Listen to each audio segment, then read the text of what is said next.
Good evening, everyone, and welcome to our February 11th, 2026 Board of Douglas County Commissioners 5:30 business meeting. For those of you who are with us in the courthouse, paper copies of the agenda are available at the back table, and our entire packet with all attachments is available on our website. Reviewing our full agenda, first we will consider our consent agenda. There are just 3 items on that this evening, after which we will have general public comment. We do welcome general public comment for addressing issues that are not on today's agenda, but otherwise related to county business. Given our limited time and the need to have an orderly and efficient meeting, we apply certain rules regarding public comments. We will do our best to enforce these rules consistently and without regard to the point of view expressed by the speaker. Each speaker will be limited to a total of 3 minutes of speaking time. However, we will accept public comment of any length in writing. Individual speakers may not donate unused time to other speakers. All comments must address topics within the jurisdiction of the county commission. And we do reserve the right to mute and remove any speaker whose comments are threatening, aggressively hostile, or belligerent. Campaigning for public office during the public comment is not allowed. Please give your full name and residence for our meeting minutes if you are comfortable doing so, and please address your comments directly to the commission. We will hear from people who are here in person first, then we'll look to our Zoom meeting attendees. If you are online, please plan to use the raise your hand function when you wish to provide public comment virtually, and staff will put you in the panel. Please also know that comments received by the commission during our meetings do not necessarily represent the views of Douglas County government, but we value the input. We don't usually respond to general public comment on the spot, but if you do leave your contact information with county staff, we will try to get any specific questions answered that we can. After general public comment concludes, we will move to our regular business agenda for tonight. There are 4 items on our regular agenda total. For each action item, we will hear from staff first or an applicant if relevant, followed by questions from the commission, and then we will open the floor for public comment on that item specifically. Once public comment is concluded, we will bring the item back to the commission for any further discussion and a vote on action items. Lastly, a recording of this meeting will be available on the county's YouTube page and website. And with that, we'll move right into our consent agenda. I'll check with commissioners. Does anybody wish to remove anything for further questions or discussion? Okay, I'm seeing all no head nods. Does anybody in the public wish to remove anything from the consent agenda for further discussion? Seeing no takers, any virtual hands, Sarah? Okay, then I am ready for a motion, commissioners.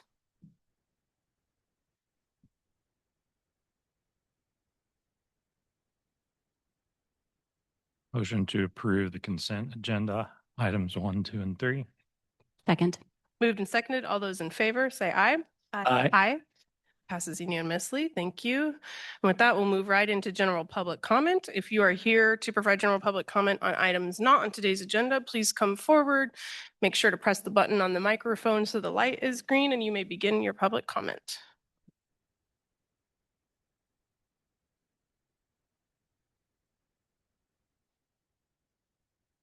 John M. 66049.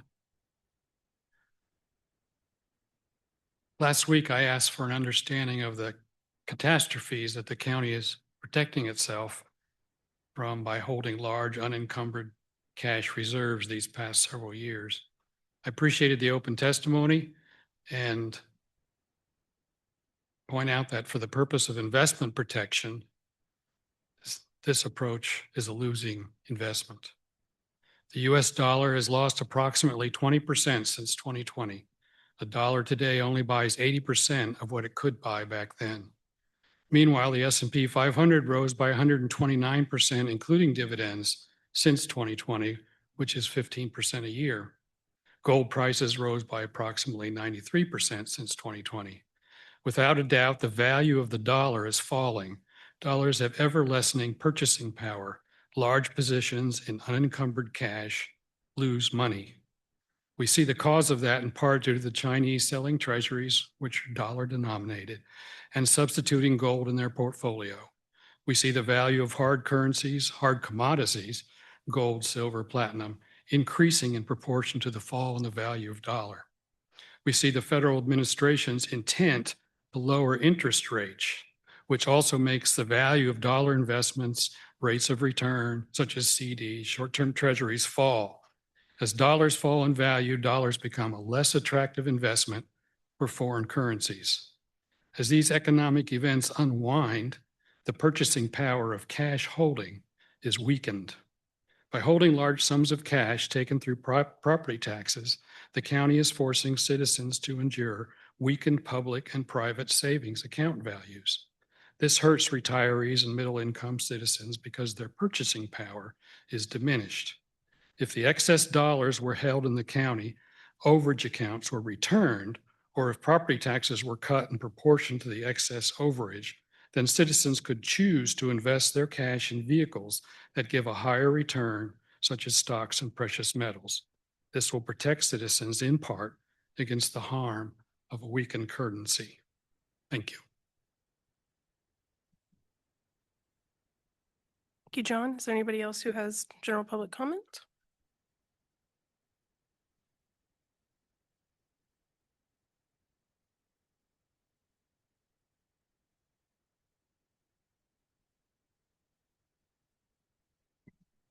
Good evening, Commissioners. My name is Hannah Bolton, resident 66047. I am standing before you today to invite you all to the second grand opening of Cardinal Housing Network. This will take place next Thursday, February 19th at 3:30 p.m. And I look forward to celebrating you all and seeing you there. I also came to speak in regards to the conversation that was prompted in last week's commission meeting. What the commission may not know is that Cardinal has been discouraged from applying for operational funds one time or ongoing with our 2026 original submission, including operational support. Our service agreement looks different because we, unlike the majority of community partners, receive $0 in operational funds from the county. I have been transparent with the county staff about the lack of operational funding opportunities, particularly for a new org with limited financial history. I disclosed to county staff that Cardinal won a highly competitive grant through the Kansas Fight Addictions Fund and was able to obtain 1 year of operational funds, noting these funds would expire in February 28th, 2026. There were no RFPs released in 2025 or so far in 2026. Our group home is currently full, with our waitlist growing. If these women were residing at the Douglas County Jail, taxpayers would pay $235 per person per day. On October 15th, this commission voted to move forward with distributing municipalities' fights addictions funds and special alcohol tax in Q1 of 2026. Cardinal submitted two deeply compelling proposals on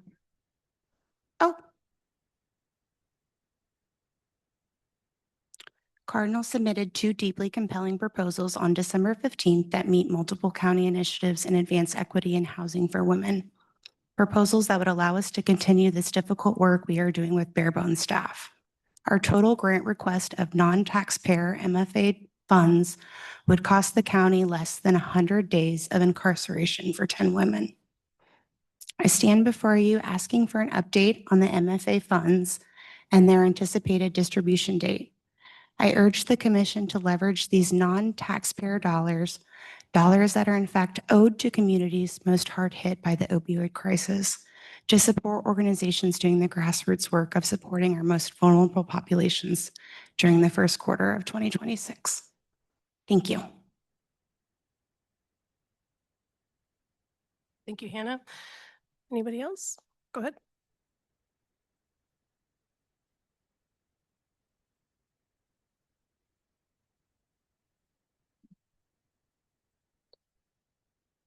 Oops. Hello, my name is Paul Hammerski. I'm speaking tonight trying to get a resolution to the lack of enforcement and mishandling of the whole procedure with Lawrence Humane Society on the dog nuisance barking ordinance of Douglas County. 3 minutes will not allow me to get into much detail, but I'm hopeful Karen Wiley has shared all the emails that my wife and I have sent to her trying to get help with this matter. My wife is unable to attend this evening because of the PTSD that she now has because of all of this. She had to relocate out of her home temporarily because of the nuisance dog barking and has fallen asleep twice while driving because of this matter. Someone needs to be held accountable for what has been going on for almost a year now. with no enforcement. The contract with Lawrence Humane Society needs to be looked at, and Lawrence Humane Society needs to be held accountable for what is required in that contract in all aspects. I'm thankful for what help Karen Wiley and the other resources have given us to get Lawrence Humane Society to do anything. From the beginning, Lawrence Humane Society didn't do what is required of them in accordance with the contract, in my opinion. It took the sheriff's department notifying Lawrence Humane Society that there was a problem with nuisance dog barking before the process of any order to correct to start happening, in my opinion. Communication with us from Lawrence Humane Society was very minimal, but very constant and prompt between the neighbors and Lawrence Humane Society. In one of the conversations that Tia with Lawrence Humane Society had with our neighbors, she inquired if the neighbor were still going to get a protection order against my wife, which they did and has since been dropped by them, but that wasn't Tia's job to do that. That was way out of line. Tia was trying to help the neighbors to shut us down and allow the continuance of the nuisance dog barking, in my opinion. On 10/15 of 2025, a notice to correct in 48 hours was sent to the neighbors. On 10/21, the neighbors emailed Lawrence Humane Society that they had received the notice. On 10/23/25, through an email, the neighbors stated to Tia that they would not comply with the order to contract.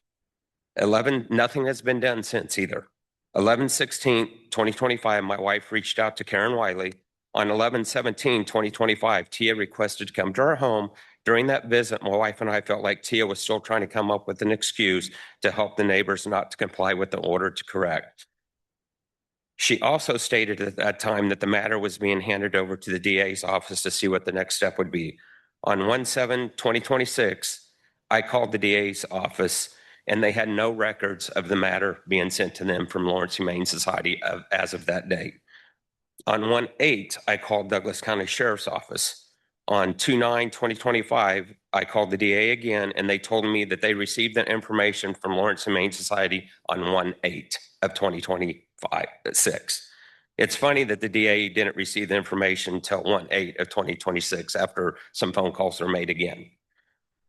I don't trust Lawrence Humane Society, and the information that was given to the DA office was complete and or Your time completely is up. accurate. Thank you. Thank you for your comments. Is there anybody else here in the building that would like to provide general public comment at this time? Okay, seeing none. Any virtual hands, Sarah? All right. Tom, you are in the panel and can provide your public comment. Okay, can you hear me? Yes. Okay, perfect. Sorry.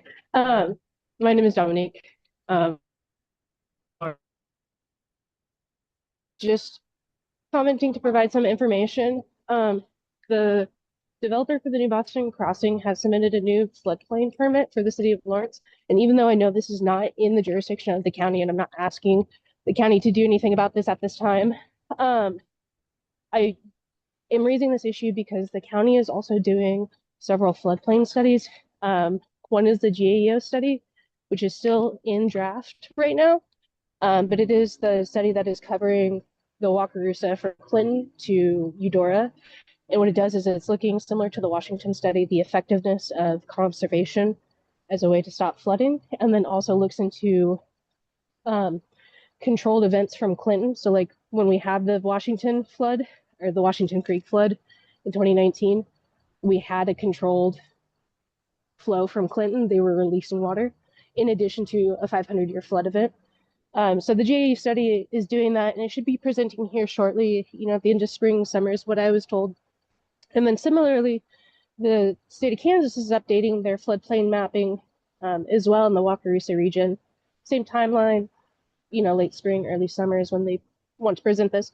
But again, the reason I'm bringing this up is one, for information, so the county can make sure that they can secure their assets too as well when it comes to flooding. And also there will be a comprehensive plan amendment in the future. I don't have a date for it yet regarding the new Boston Crossing development. It will be now called 1059 because they changed the name of the project.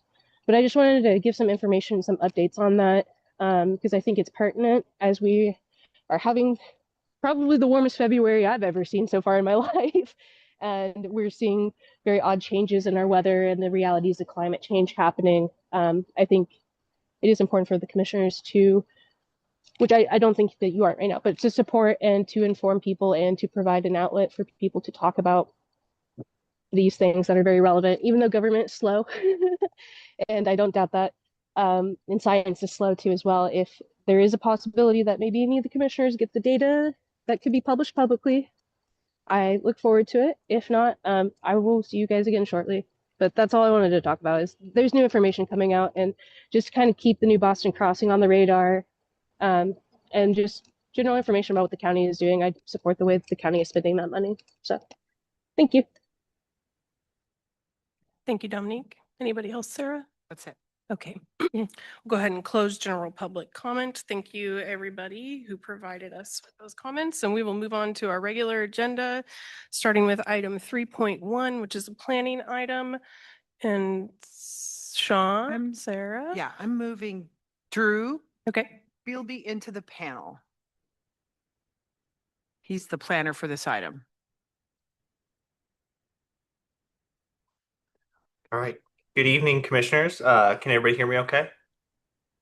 Yep. Good. Okay. So, yes, my name is Drew Bealby. I am a planner with the City of Lawrence Planning Division.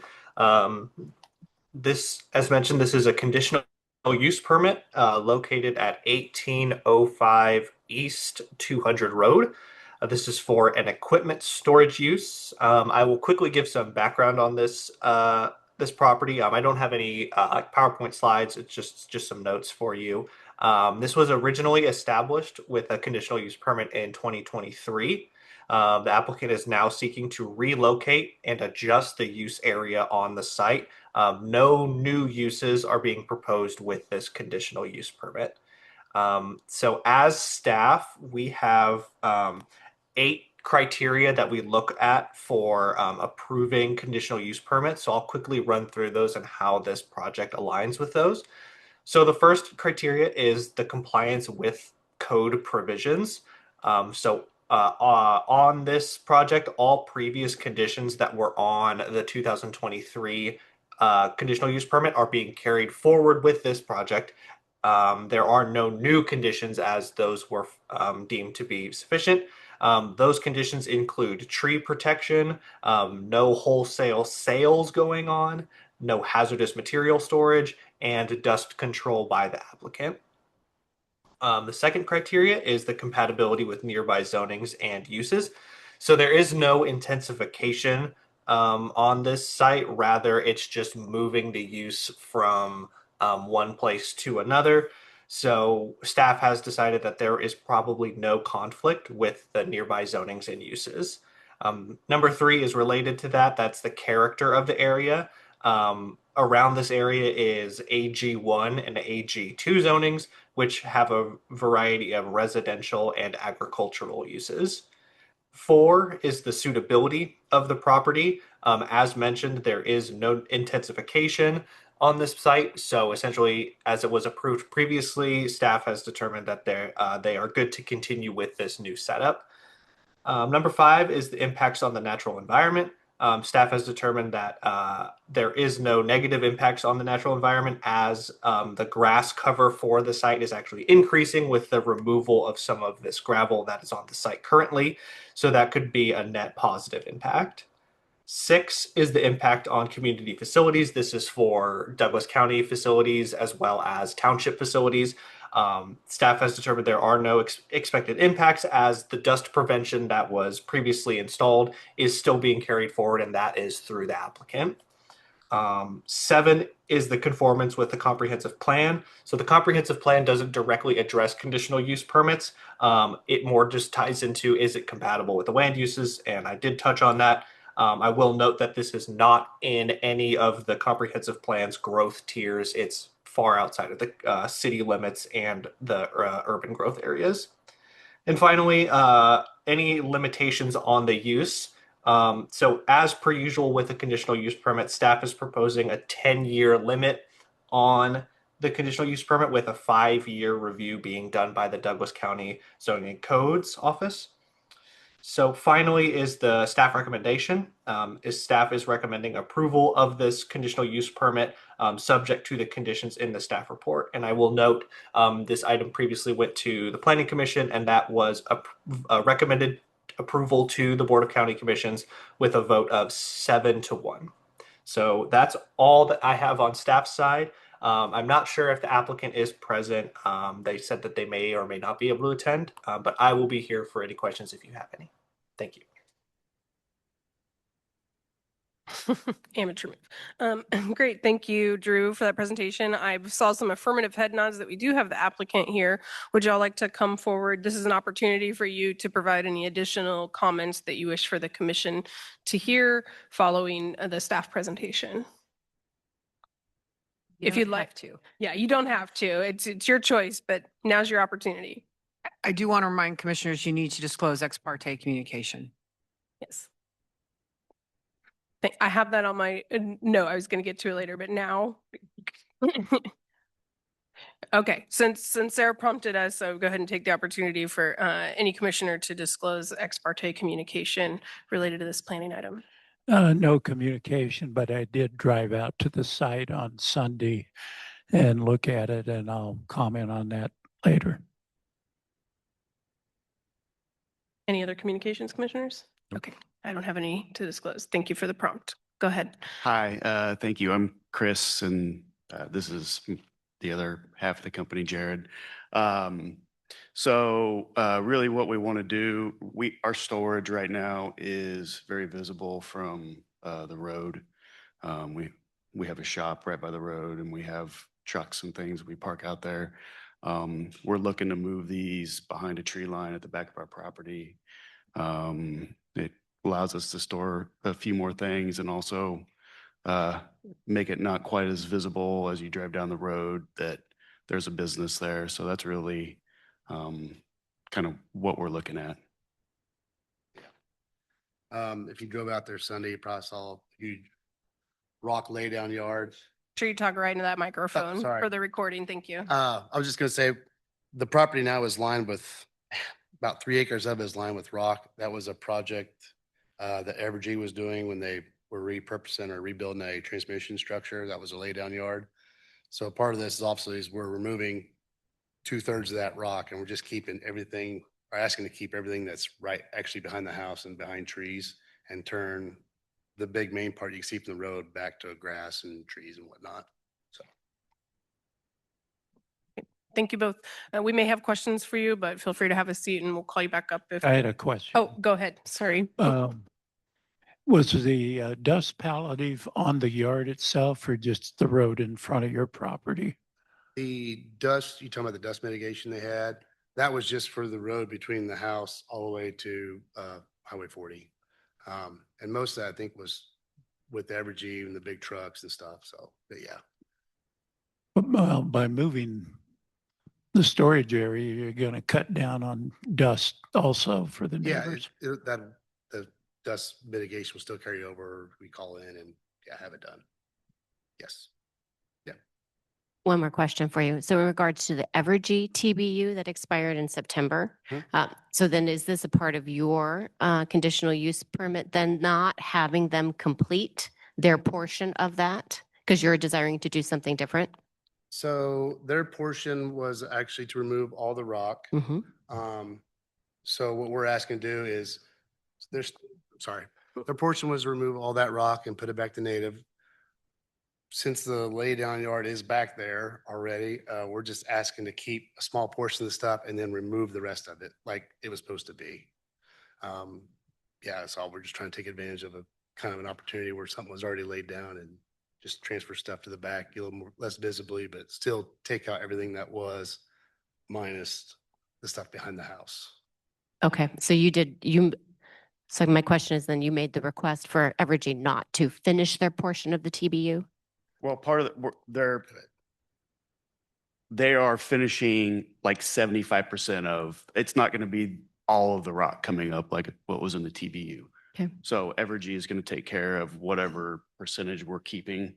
They'll be taking the rest out. Okay. So it will be put back to like a native grass. Okay. Yeah. Thank you. Mm-hmm. I will have some questions, but I'd actually, if it's okay to hear from Carl about kind of the TBU that we were talking about and wasn't part of that presentation. It's part of our packet and it's come to us before, but is that all right, Madam Chair, to? Yeah, absolutely. Thank you, Carl.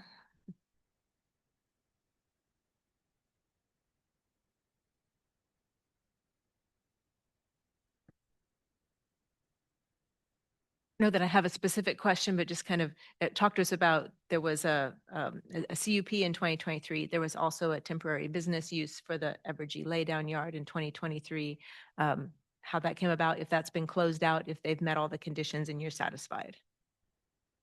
Good evening, Commissioners. Yes, my name is Carl Bauer, County Planner with the Zoning and Codes Department. There was a temporary business use permit that was approved in, I believe, August or September of 2023 for a laydown yard for an Evergy transmission line project. There's a transmission line running between the east side of Topeka and the southwest side of Lawrence. They were working on remodeling that and needed a place to set down some equipment as they were working on that. And this is right by where that transmission line passes. So they were working on that. That temporary business use expired this past fall. All of those conditions have been met aside from this gravel one, which was worded to require Evergy to remove the gravel or some kind of plan be made up to address that gravel after the temporary business use expired. So that is what the applicant is here to do today, to address their plan to use that gravel behind the house. Just a follow-up with that, there's in the packet, there's some about 30 feet or so of vegetation that's going to go back in as you pull that gravel back to a smaller footprint. Is that part of Evergy finishing out their TBU, or is that part of the CUP from the applicant we have in front of us? It's my understanding that Evergy is responsible for removing that. The applicant might be able to correct me on that. And the revegetation part of it? I believe that's also part of Evergy's obligation. Commissioner Billy, that's a question I had coming into this was basically where will the change, if we approve this CUP, where will the the responsibility for that next action in changing the amount of gravel removed versus amount of gravel left, like I would like to have a clear understanding of whose responsibility that would be. So if we, my line of thinking was if Evergy is a TBU holder, that condition around the gravel was left, I remember it was left somewhat open-ended because it was just unclear exactly what would be ideal then.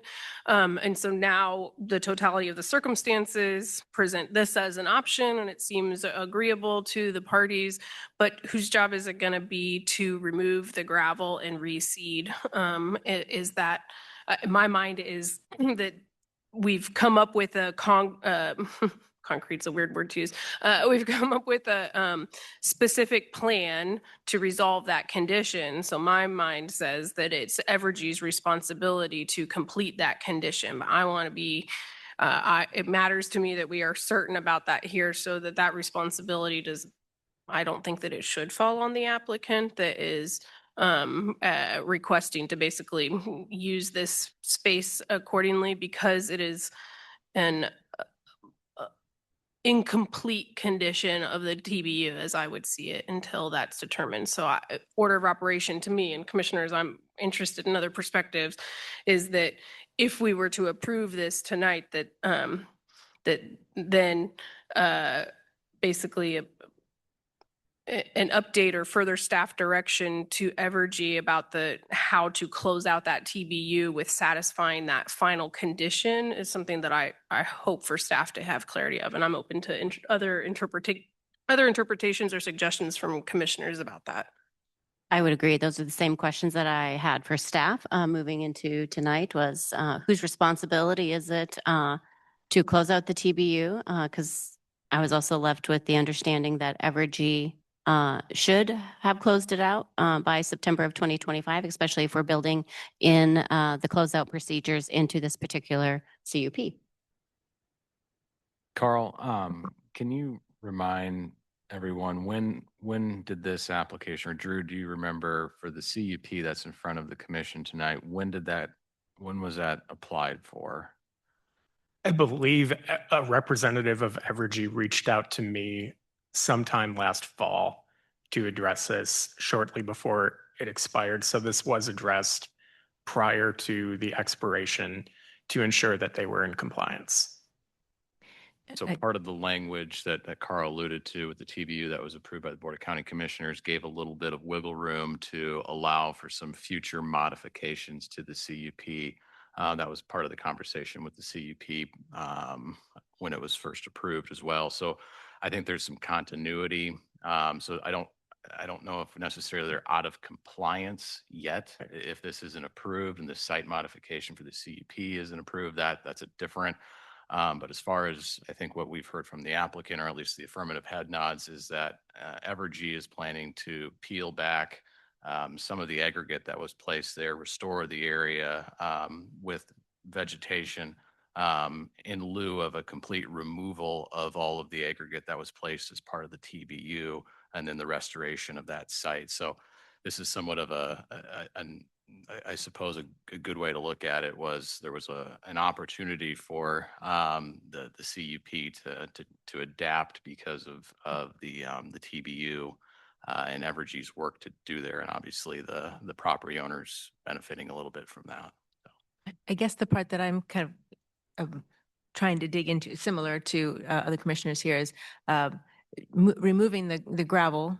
That's a box checked. You can tell when that's done or not done. Planting seed, you can check that box. Establishing vegetation is a little bit of a longer time frame, and I'm wanting to know, is that going to be will Evergy under the TBU that expired be held to that, or will the new applicant for the CUP be held to that standard? Or because presumably, I mean, that was one of the parts of the TBU that I think had some discomfort up here, was how close that gravel went to the edges of the property.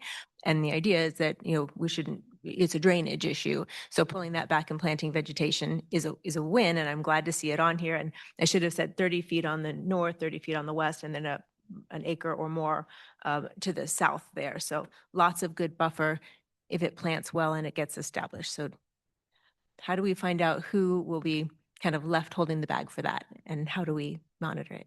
And I just want to add the TBU began as a violation. And so I just want to ensure that Evergy completes the TBU, especially since it did begin as a violation.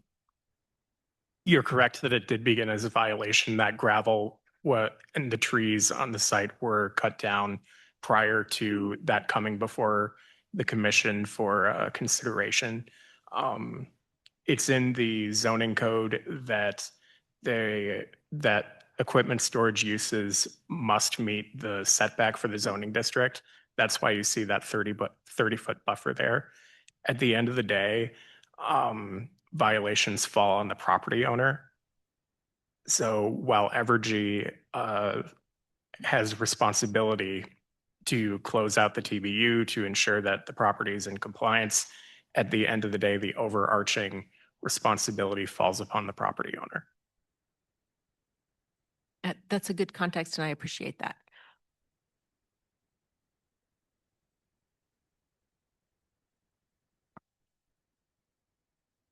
Sorry, just to help clarify that, we have been in contact with Evergy about removing the rock and all that stuff. So it will be, once everything's removed and the vegetation's in, it'll be up to us to make sure it grows. If not, replant to keep it going to get it nice and full. So that'll be something we'll be taking on.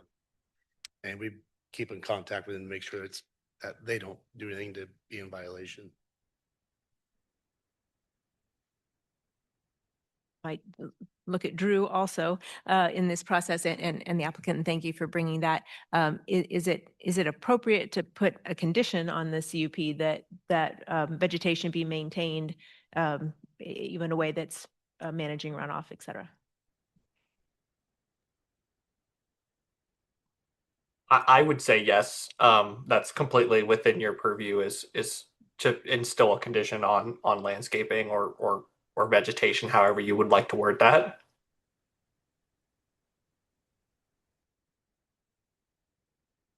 I just want to be clear, is the expectation is that any vegetation is seeded and then grows. Yeah, right? established, I think would be the word. Established, right, and just maintaining, I think, is a little bit of a different animal as far as where I don't think we want to go out there and make sure the grass is being cut every other day, so. I really don't. It's just Yes. that establishment. Right. And so I'm sure there is established code language around how we talk about that. And maybe it's just that land be both planted and that vegetation is established. Is that fair enough? The county doesn't have specific landscaping regulations like what you might find in a city. How city regulations often address landscaping is a phrase called a live and vegetative state. So a condition requiring landscaping to be maintained per the submitted plans in a live and vegetated state is something that could be added. I sure don't want to be picking out shrubs. I just want the grass to grow. Commissioners, other questions for the applicant or for county or city planning staff at this time? I do have one Go more for it. for the applicant, if you don't mind. You made mention as you were kind of giving your talk about being able to store more. I know it's a little bit larger area. Are you planning to store different things, or does it still fall under the CUP as written? Might be a Drew question too, but I'll let you speak. No, everything will still be considered what we have. The one thing is like, we have kind of our temporary traffic control set up tight, just maybe spread it out a little bit, just give it a little more room so we can organize a little bit better and make it a little more accessible. But size wise, everything's pretty much staying the same. We're not adding nothing. Sadly, we're not growing like crazy, but as of right now, yeah, it's just make more room just to make it easier to get to everything and organize. Thank you. All right, seeing no other questions from commissioners at this time, we'll go ahead and open the floor for public comment on this planning item. Does anybody in the room wish to provide public comment about this item? Okay, seeing no takers. Any virtual hands, Sarah? Okay, we will close public comment on this item and bring it back to the commission for discussion. Any additional comments or requests for our consideration before a motion? I will say, I do like the idea of adding a condition that had basically verbatim as maybe Carl just suggested it, but something specific to the CUP about establishing the vegetation. And that's the action that's before us here. I just also want to make a point about ensuring that, and I believe that staff are on top of this, but ensuring that the sort of final steps of that TBU make it clear that the gravel removal and the reseeding, those activities are sort of the specific expectations of what was before a bit of an open-ended or vague condition that's now been more specified and clarified and agreed to. And that I believe if that's possible, adding a condition to this CUP about the establishing the vegetation that satisfies it for me in terms of process and sort of covering the bases and knowing who's responsible for what.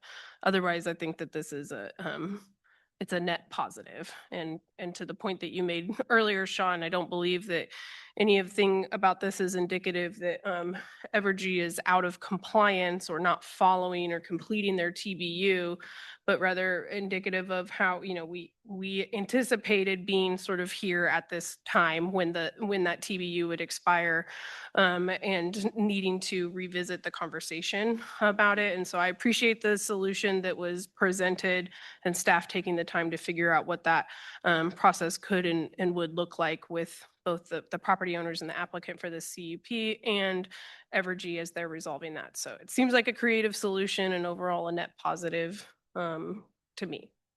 I agree. And I think that was one of the things we talked about was how do we make sure that the gravel removal as indicated on the plan and the seeding of those areas falls under the TBU and under Evergy.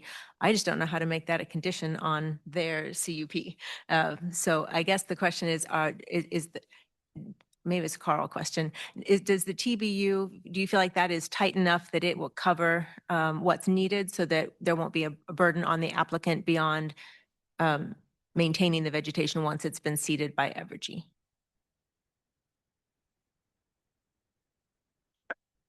I'm not entirely sure about that.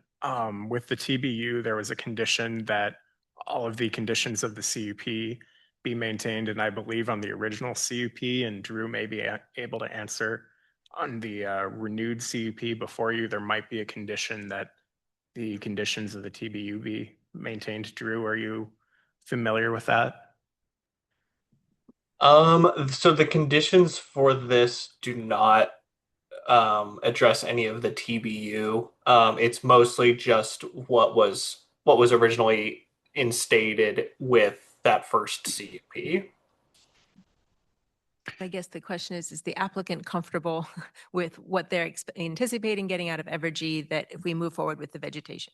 Okay, we got a yes off of the mic. Yeah, so let's put a fine point on that because I think I'm working on in my head some language I love live and vegetative state, by the way, Carl. That's really great. There's so many jokes available here. So I want to make sure that the applicant understands that a condition would be that Evergy complete the portion of the and it's actually a reclamation. We actually have done things like this. And Carl, maybe that's something to take back to your team with some language in the future about what a little bit of a reclamation, nothing like a gravel pit. But, some language in there that says the applicant for the CUP is responsible for making sure that it meets the design that's in the plan that's here. So, it's very specific on how far that is. You all are responsible for making sure Evergy does that because the CUP stays with the applicant, not with Evergy. And I think that's where some commissioners have sort of said, like, do we close that down and open it up?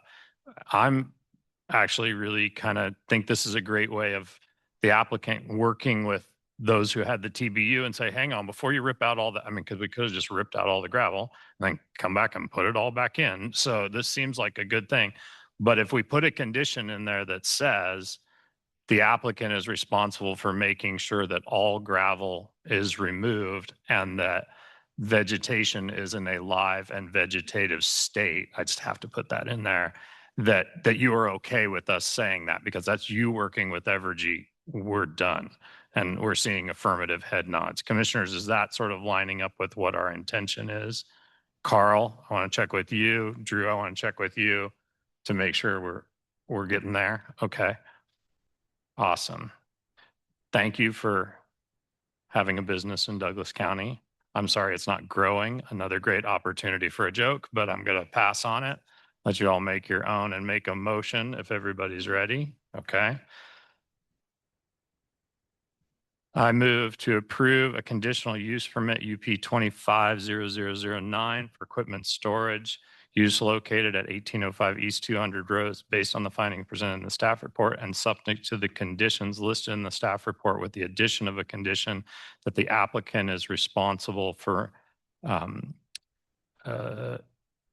ensuring that the previous TBU is fulfilled to the new design standards of this CUP. Second. Moved and seconded. All those in favor, say aye. Aye. Okay, passes unanimously. Did Drew get it all written down? I don't see any questions or objections from. We have a recording too, so. Okay, well, thank you for that great discussion, commissioners, and good solution seeking to applicants and staff. We appreciate it and best of luck. Okay, with that, we'll move on to our next regular agenda item, which is a presentation from our Emergency Communications Department about our radio system upgrade. Welcome, Tony Foster.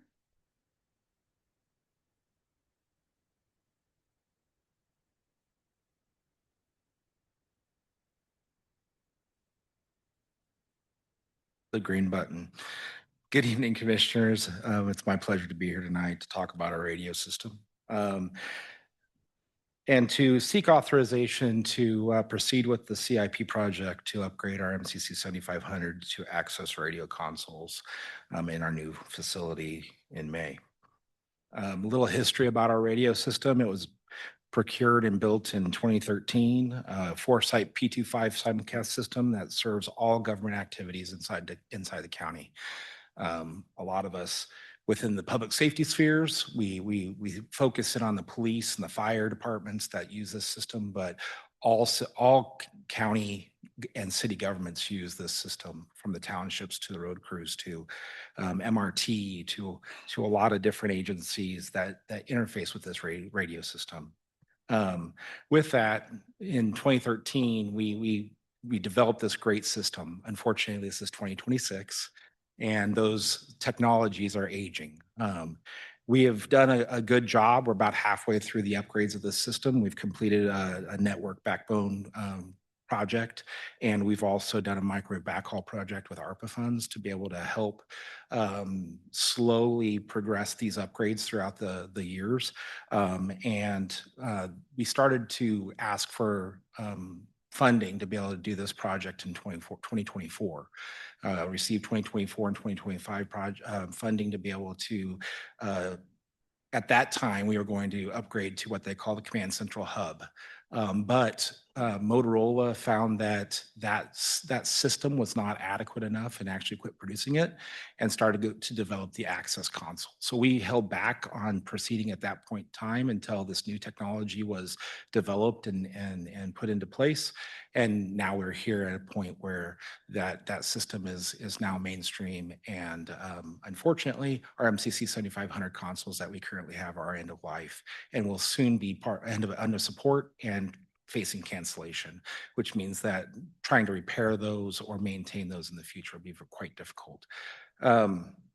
With this upgrade, we're also going to try to add 2 consoles to our center. So it actually gives us an expanded capability, which is actually very important right now with World Cup coming up, to be able to have the ability to spread out communications through multiple dispatchers at one point in time, multiple call takers, and not impact in operations. There are a couple other upgrades to the system that I'll be back in the future to talk about, but hopefully those are in the 2030, 2032 timeframe. So we'll be talking a lot about the radio system, but I want to focus on the MCC 7500 upgrade tonight. So in 2025, there was a state conversation with the SIAC committee, which is a state interoperability agency, or state interoperable. I forget the rest of it. So anyway, the SIAC committee, that's what we call it, but it's the state level state interoperability committee. And there was a proposal to go to the state to try to get funding from the state level to be able to help with these upgrades, because the state is at that same point where we are, where they're having to upgrade all their towers and all their systems as well. And there was a proposal that maybe the state would be able to help fund that, but that has not come to fruition. And staff does not believe that that's going to be a viable option in the future. So we wanted to go ahead and try to get this project going and off the ground before we move into our new building, because it's going to be a whole lot easier to move into a new building with a new radio system than try to move a live system. So that's where we're here tonight, is to be able to do that. Through negotiations, we also had an opportunity to converse with Motorola and let them know our needs, and they were gracious enough to give us some credits on a technology called OTAR, which is over-the-air rekeying. We recently went to encryption, and keying those took about 120 man hours to be able to encrypt all the radios. And if we ever need to re-encrypt those radios, this will allow us to do it seamlessly over the air instead of having to touch every single radio. And they did provide us credits 100% for that initiative with this project. So with that, I'll stand for any questions. And yeah. Thank you, Tony. Commissioners, any questions? Tony, is the move still on schedule? Everything that I've heard right now, the move is still on schedule. We're kind of holding them to their feet to the fire to that schedule. And everything that they tell me right now is that we're going to be able to start moving equipment into the building on the 1st of May and be occupied on the 19th. What's the lead time on this equipment? Is that feasible with everything? It's getting close, but Motorola has told us that it's still feasible at this time. Thanks. Tony, you mentioned that the current radio system is approaching end of life. Does it have any resale value, the components that are left, or is it just completely unsupported? There's a possibility we might be able to if we resell them, they'd be very nominal amounts because we'd be selling, especially in the state of Kansas, we'd be selling it to a county that would have to then upgrade it within a couple of years. So because what's happening with the upgrades is when the state upgrades, if we do not upgrade with them, we get divorced from the system. So we are under a pressure to also upgrade our systems along with the state. So as soon as the state upgrades, every system across the nation or across the state that's connected to their cores will also have to upgrade.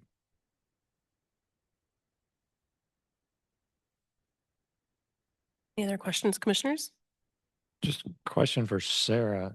Thank you, Tony. Appreciate it. So first of all, thank you for putting the link to the CIP plan within the AIR. That was very helpful.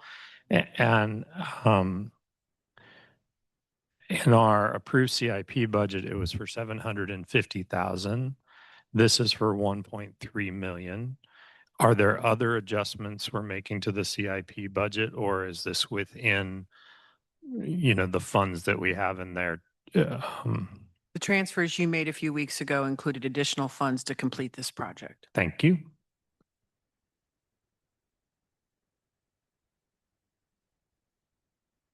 All right, commissioners, if there are no other questions, we'll go ahead and open this item up for public comment. Thank you, Tony. We'll let you know if anything else comes up. Is there anybody here who wishes to make public comment on this agenda item? All right, seeing none, any virtual hands? Okay, we will close general public comment, public comment on this item and bring it back for any further discussion amongst commissioners or motion. I have another question for Sarah. And this one I could have asked in July when we had the CIP, and I could have asked at our last meeting. But for operations, we share some of the cost of operations for emergency communications with our city partners. But for the capital improvement, that's just with the county. Is that correct? Or is some of this being also shared with partners? This project and the project for the building are not being shared with partners. We have, our current agreement really just does cover operations. When we did the large tower site expansion and replacement, we did have a partnership with partners at that time. That was back in 2013. So we've sort of left that open-ended for if there are large capital projects that we could negotiate those with partners. I would also note that we have the 911 fee fund that also helps to offset both really right now operations, but in the past was used to offset capital. And that is paid for by taxpayers. Well, anybody who has a phone. And I'm comfortable with the county taking responsibility for this capital improvement. I know bringing partners on was important, and having everybody help share some of the costs of the operations for that system because everybody uses it. I also know that it's been a big stretch. That renegotiation was a big stretch for some of our city partners, or especially our smaller cities. So I just wanted to kind of check with that. And the agreement that we made with cities, which was 2 years ago, I think. So I think we're in the second year of phasing in, or maybe we're in the third year of phasing that in. Presumably that can be renegotiated in the future, but for the moment, I'm comfortable with this. And the cost increase, is that because of the addition of the 2 radio consoles? Actually, we knew this project was going to be about this amount. We just had not put aside enough funds yet because we were still hoping the state would step in and provide us with funding. Now that we know that that's not a possibility, this was an excellent use of year-end dollars. Actually, I believe this project is under our estimates for what we thought we were going to have to pay for the consoles. Okay, thank you.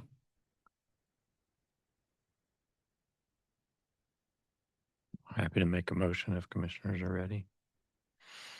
Move to authorize the Emergency Communications Director to enter into a contract with Motorola for an upgrade and addition for the MCC 75,000 to the APX radio console to replace end-of-life equipment into the new public safety building to support operations.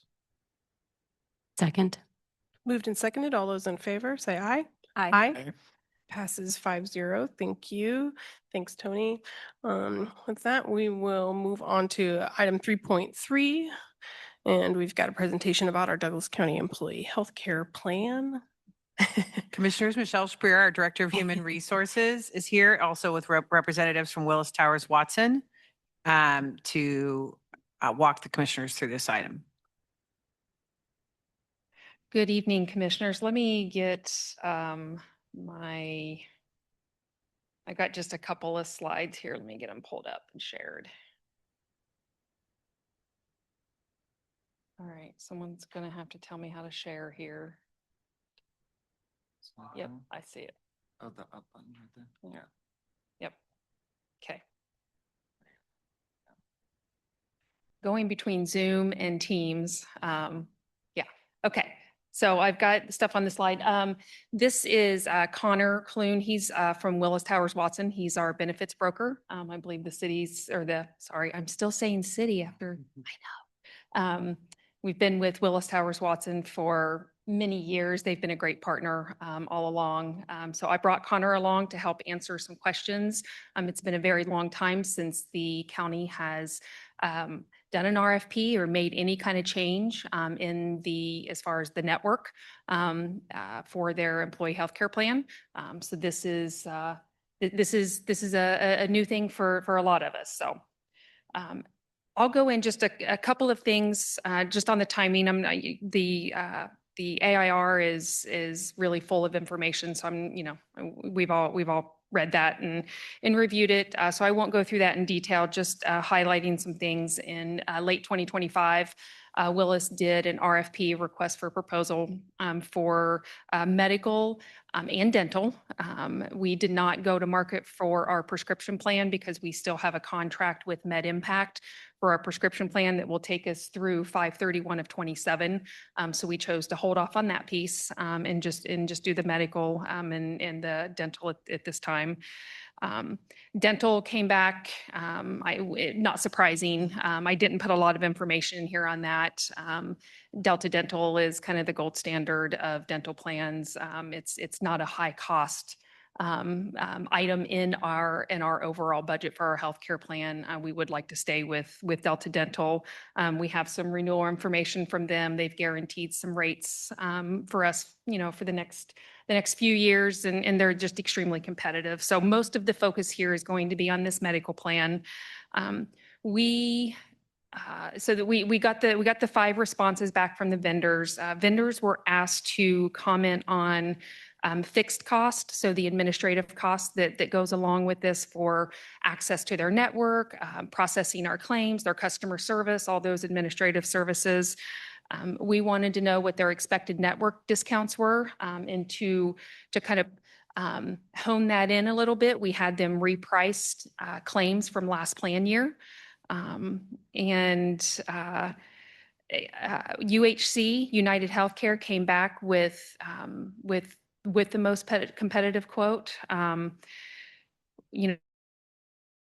Things we're looking at are savings to the healthcare plan through those claims dollars. We look at disruption from providers. We want to make sure our employees and their family members still have access to the providers that they want, that they're currently going to.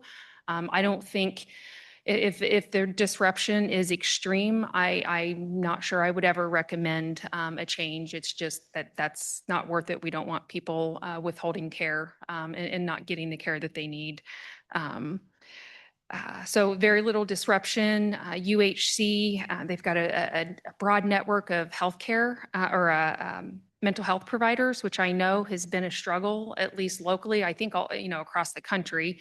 that's a struggle, but especially locally, the mental health providers has been a struggle for folks. They do have a very broad network. I compared the networks to what we have now, and I think people will have better access to in-network healthcare or mental health providers.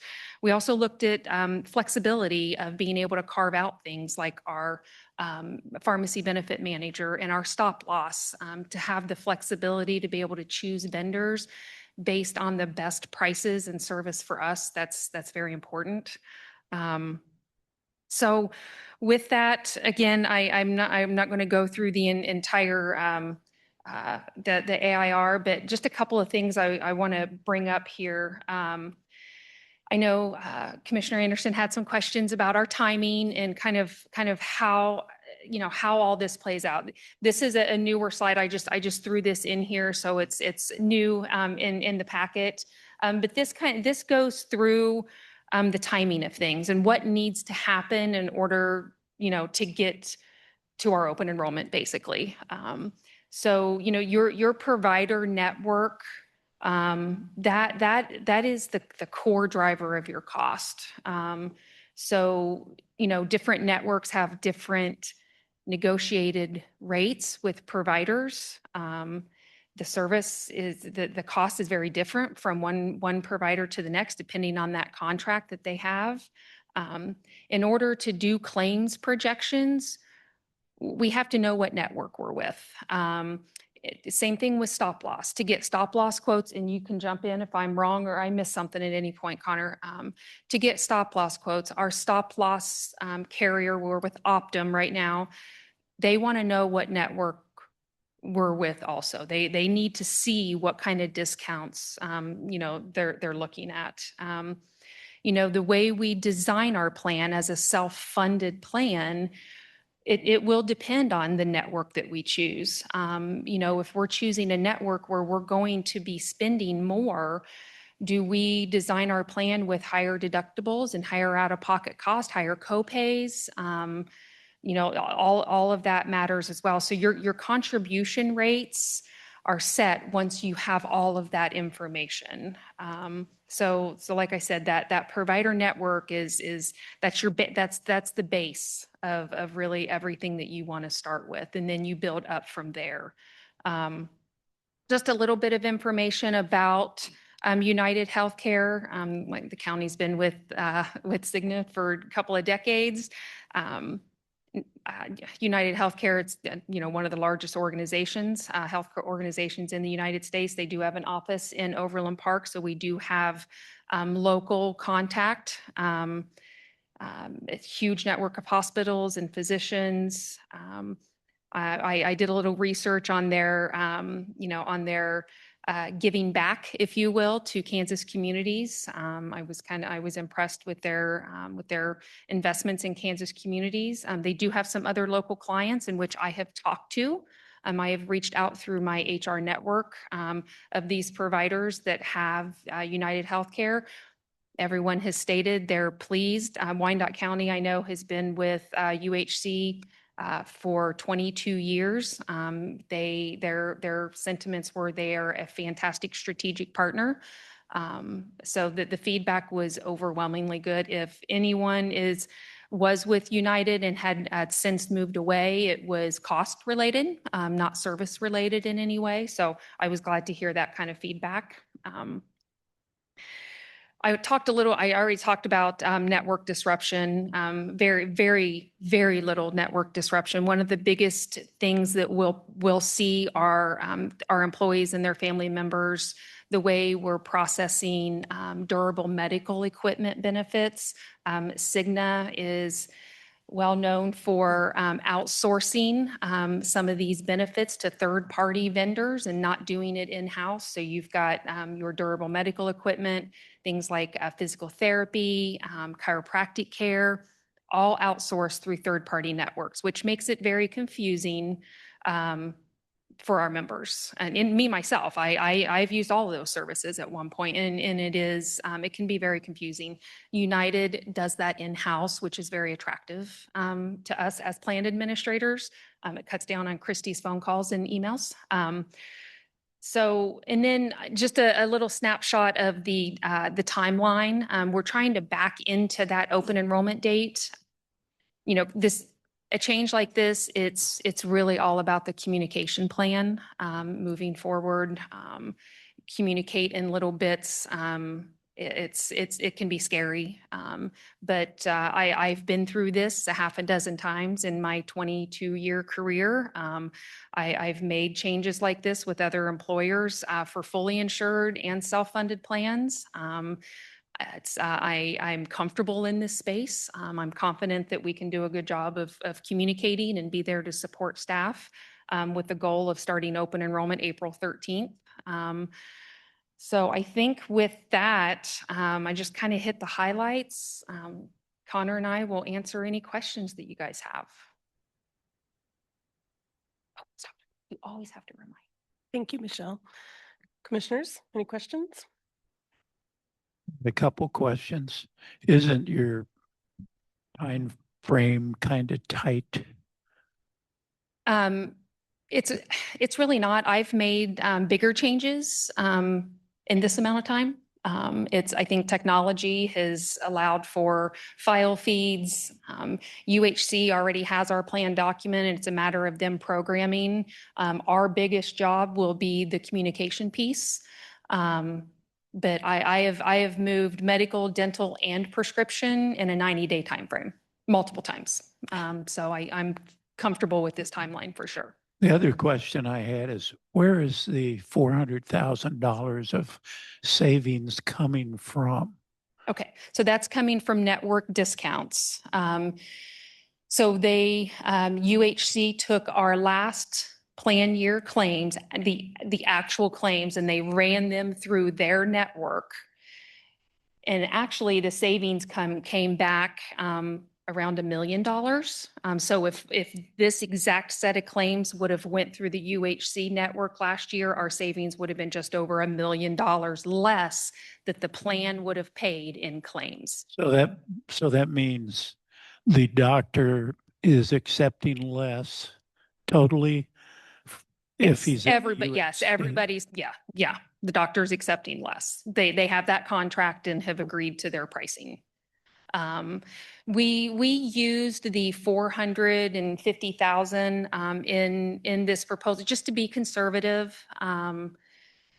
Mix of claims always change, but the 450,000, we at least know that is the bare minimum that we could see a difference.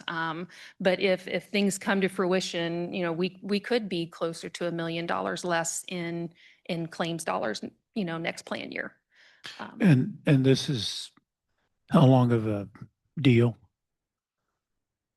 Well, you would be able to term after a year, but they've proposed a 3-year, but it has outs in the contract. So if you were dissatisfied, you'd be able to leave after a year with no penalties or anything. But the way that they've proposed their pricing is it would be locked in for 3 years, their administration fees.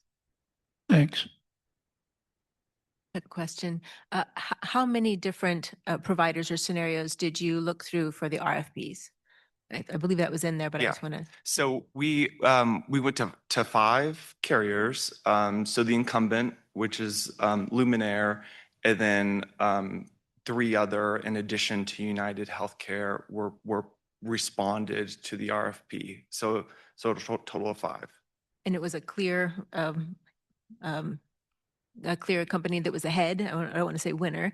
At the end of the day, UHC was a clear winner in terms of not only savings, but also the ability to partner with some of the vendors that Douglas County has in place today, and the flexibility to, as Michelle mentioned, kind of mix and match and carve out the stop loss portion, as well as the pharmacy benefits. As our broker, we've asked you to do an RFP for this piece, but do you also look at different options for the stop loss and those other pieces? Absolutely. Okay. Yeah, and actually we market the stop loss every year. So that's something that we evaluate each year. So I just had a call today. We're initiating that proposal that RFP right now and getting that piece going. Okay, so that's still kind of being settled? Well, yeah, You'll we'll have- need to, once we know what network we're going to be with, then stop loss carriers are willing to quote at that point. We would love to have stop loss earlier than this, just because we budget so early versus a private employer, but stop loss carriers really frown upon commenting or quoting too early. They need that claims data in there. While we're on this subject of stop loss, we've like I said, we are with Optum now. Are they owned by, The Optum is a UHC company Yeah. who the stop loss is currently with Optum today. If it were to stay to Optum, there's a little bit of savings because isn't a stop loss integration fee. So there would be some additional savings potentially if the stop loss were to remain with Optum. and we would hope for a favorable renewal. Our claims are, it's not been a bad year, but it's not been one of our best years. Right now we've got 3 folks that have hit the stop loss individual of the individual spec limit of $195,000. We've paid about $820,000 in premiums to stop loss. We've been reimbursed around $625,000. So they're still making a little money off of us, but we still got some months left. So we've got 7 total claimants that we consider high claimants. So these other 4 claimants have hit at least halfway to the stop loss point, and by the end of the year, they're more than likely will be there. So we could see some pretty significant reimbursements from stop loss by the end of the year. So, but that's why it's there. Thank you. Can y'all talk to me about, and I'm not even sure this is a smart way to phrase this question, so bear with me. And if I don't make sense, please let me know that. In the assessment of the RFP, and Michelle, you spoke to like a lot of the research and further digging you did to try and understand a little bit more about UHC's presence locally and regionally, what their network was, and all of that assessment. Is part of that assessment currently with this RFP process, but also just sort of year over year in looking at the health coverage and employee benefits? Is there any way, data point to assess for or look at the number of claims that are being denied and sort of like what the adverse and negative impacts of the insured employees are, and can we measure for that? How do we assess it along the way? So when you talk about claim denial rates, and I know UHC a year or so ago, they were in the news a lot because of the murder of their CEO. People really started focusing on UHC's denial rates, along with other companies, comparing them all. When you talk about denial rates, it can mean a couple of different things. We're self-funded, so we design our own plan. So if there is a claim denied, it's likely not a covered service under our plan, and we've designed it that way. Or it's a coding issue. When the doctor's office is sending it to the insurance company. That's why Christy is here and myself is to help navigate those waters. We did go back to UHC and talk to them about their denial rate, even though that really wouldn't impact us because we're a self-funded plan, and a lot of these denials are on their fully insured plans or their individual plans where you're taking a cookie cutter plan and you get what you get and you don't throw a fit type of thing. And there was some misreporting. They explained it better to us, and they used the example of like a pregnancy. There might be 10 lines billed, and UHC, just like a lot of companies, will bundle pay. So they'll pay based on one line. All the other lines look like it's been zero payment, so it will appear as denials. And it's not a clear picture. Does that make sense? Is that- No, that helps a lot. Thanks. And I was sort of trying to think through, and I'll admit that like mucking through insurance waters is really Yes, yes. arduous territory for me. But you know, I was sort of trying to unpack with myself this the distinction about us being a self-insured plan and how that might impact or influence how and when claims get denied and why they get denied. And so you just gave me some clarity about that, and to understand that if I'm tracking correctly, it's sort of it's less of a risk and less of a concern in a self-insured plan. And if I'm also tracking, what I hear you say is that because we're a self-insured plan, you know, you and Christy have that ability to, you'll know when claims are denied. Oh, yeah. And you'll be able, it sounds like that's probably a part of your regular process to discern, is that because it is something outside of the plan as we designed it, and therefore there's just no way around it? Or is it a coding issue, something technical that then staff can provide some support and intervention on? And And a lot of times there's more what we do is Christy and I will, if things are getting denied, people are seeking services, and it becomes something where we hear more than just once. We'll go back to Willis, and we'll go back to, you know, Cigna now and say, hey, this is denied, or this is not a covered service under our plan. Is this industry standard? Are we falling behind? Do we need to change our plan design a little bit to cover that stuff? We have utilization reviews that we do every year with Willis, all of our vendors, and our healthcare committee. So we know who's getting their wellness exams. Who, you know, if we have diabetics on the plan, are they getting their A1C test every 3 months? I mean, we can dig that much into the data and come up with programs and communications around things that need to look better on our plan.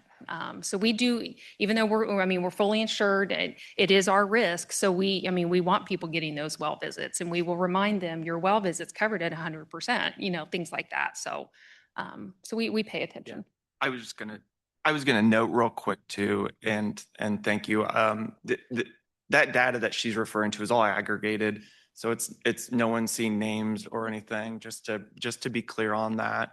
Another thing on the claims denials, a lot of times if a claim is denied, it's because it wasn't submitted by the provider. Maybe a piece of information was missing. What UHC communicated to us was that of those claims that are denied, usually about 8 out of 10 of them get resolved with the provider by working with the provider and getting that additional information. So there might be some initial, you know, denials. I don't think that's any more or less with United Healthcare than a different carrier necessarily, but a lot of times those are resolved with the provider working with the insurance company. Thank you. That's all really helpful. And I think, you know, since it is such a big change now in our history of health coverage, you know, my question, just to be clear, was not even, you know, necessarily specific to who we seem to be landing on. I would have asked that about anybody that we were picking, just because claim denials are increasingly a thing that people are concerned with and are experiencing. And, you know, my understanding of it over time has led me to believe that it really depends a lot on the type of plan you have in the first place, and whether it's an employee insured plan, et cetera, et cetera. And so, right, there's just all the million nuances to it, right? But it's a opportunity for me to just flag that. And it sounds like you guys have explained that we've got a good internal process we're going to know when those are happening and be able to investigate whether or not it raises concerns about us and for us about our plan design. And I also appreciate having some assurances that along the way, like we have if we're dissatisfied, if things are really going off the rails and getting way too much work for our staff to be navigating those waters with people too frequently, that might be a reason for us to come back and reconsider. And I just think it's part of the risk, I would assume, to calculate, even though we're a self-insured plan, going to a larger health insurance carrier. So it makes me wonder if there's just the possibility that there could be some increased frequency of that. And I just want us to be paying attention for it and knowing that we're mitigating where we can within our organization for our employees. Commissioner Reed, I absolutely do believe that we have an increased risk for denials because there is no summary of denial rates, prior authorization overturn rates, or utilization management metrics for any of the bidders that were actually submitted. We absolutely do have an increase for denials, especially if we are going for looking at a health plan that does have such a presence that we're looking at. So I do think that we need a further analysis and truly taking a look at a deeper analysis for the particular plan that you are presenting to us today. And so I want to take a look at network adequacy. I really want to take a look and make sure that UHC can truly serve the population and all the employees, and really make sure that we're not going to have denials, and that their stop loss is truly going to cover, and that the PBM is really going to meet the needs. And the fact that we do know that the oral health specialty is going to come to us later, that's also going to be increased cost as well. And so we don't know the true financial implications that are going to come to us in April. I don't know that this is actually going to truly meet the needs. And so when I think about denial rates, when I think about network adequacy, when I think about employees being able to actually keep their doctors, PCP, we did not even see PCP attribution here in Douglas County, knowing for sure that every single employee is actually going to be able to keep their doctor here. We don't know that. I don't want someone to have to drive 90 minutes to see a doctor. We saw Adam Rains come here and tell us that for his motor vehicle department, he's actually had to move over to 6th Street. We know that he has employees that already are having to mitigate staffing. Well, what if his employees are going to have to change doctors? What if they're going to have to drive 90 minutes to actually see a doctor now? Because maybe maybe network adequacy is actually not going to meet his needs. We have not seen that analysis. And we're not going to be able to see that. We're not going to see it this evening. I don't know if we're going to see it in a couple of weeks. But it's not available at this time. So, and I made the suggestion that maybe we should see this in a couple of weeks when that analysis is actually available. So for me personally, I'm not ready to make this decision tonight. So thank you, Commissioner. We have looked at when you talk about network adequacy, I assume, are you meaning like the network disruption that we may see? Because we do have that data, and 99% of the doctors that our employees and their family members are seeing now are in network with UHC as well. Based on prior claims, correct? Yes. Correct. Based on prior claims. Yeah. Correct. So if I've seen that doctor and I'm established with that doctor, 99% of our plan members will be able to continue seeing that doctor. The out of network that we saw, which was very less than 1%, what was feeding into that was that durable medical equipment. Because Cigna contracts with that third-party administrator for durable medical equipment. Of course, they're not in network with UHC, so UHC will handle the durable medical equipment in-house. So if I'm going to an in-network doctor, they write a prescription for a CPAP machine, I'm going to be able to find an in-network provider to get that CPAP machine instead of having that third-party network. So we do have that list of providers of who is in network and who is not. It's got 3,000 rows on it. Because it's everybody. So I didn't share it, in this presentation, but we do have that spreadsheet. That's one of the first things am I speaking correctly? Yeah, you are. Okay. Yeah. And unfortunately, sometimes when DME is managed in-house, you're going to see more denials, unfortunately. So that's not always a good sell when you're actually looking at that. I mean, sometimes a third-party vendor is actually better. You might see that as a negative, but in the end, they're not going to actually be denying you. But when it's managed in-house, they have more control, unfortunately, and there's actually going to be more denials, unfortunately. I think with a self-funded plan, we do have that control over what is covered under DME and what isn't.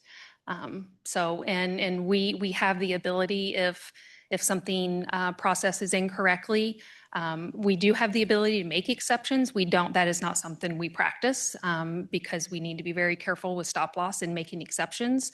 But that's why we're here, is to facilitate that. So I think with having a self-funded plan, those denial rates, I would argue that they're just not, that's not an impact for us because we are self-funded and we design our plan and we pay very, very close attention to that to make sure we are keeping up with industry standards on what's covered. I got a spreadsheet this afternoon. I'm not sure other commissioners have had access to that. I think because you had looked for your particular doctor and thought he was out of network, but anyway, we found it and he is in network. So it wasn't alphabetical, but I scrolled through 900 rows. Names, and I saw every doctor's name that I know in Lawrence, whether I've seen them or not. So it's a very vast network. Wide coverage on that list.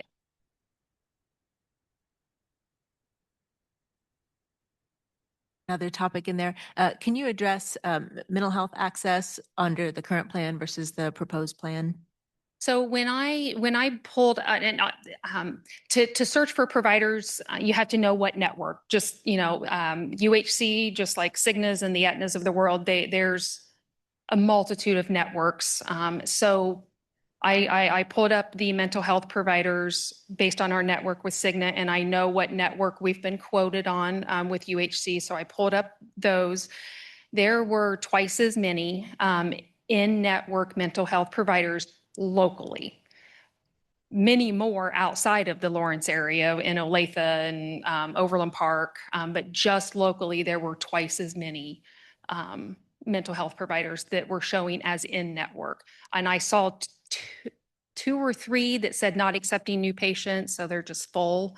But everyone else that had accepting new patients on there. So, including Burt Nash, which dropped Cigna this last year. That is correct. That is correct. Thank you. Where I was going to, yes, and I've heard that from employees about that difficulty. So this would be a resolution to an ongoing issue. Yes, yes. And then we implemented the First Stop Health mental health piece, and have had, I think in the first 90 days we had 55 to 60 visit. I mean, it's been heavily utilized. So I think employees are really enjoying that too. That was kind of our fix for this mental health piece. But in First Stop Health is so trusted by our staff. We have one of the best utilization rates of First Stop Health out of their entire book of business. And I think that comes down to communication and education for our staff. So.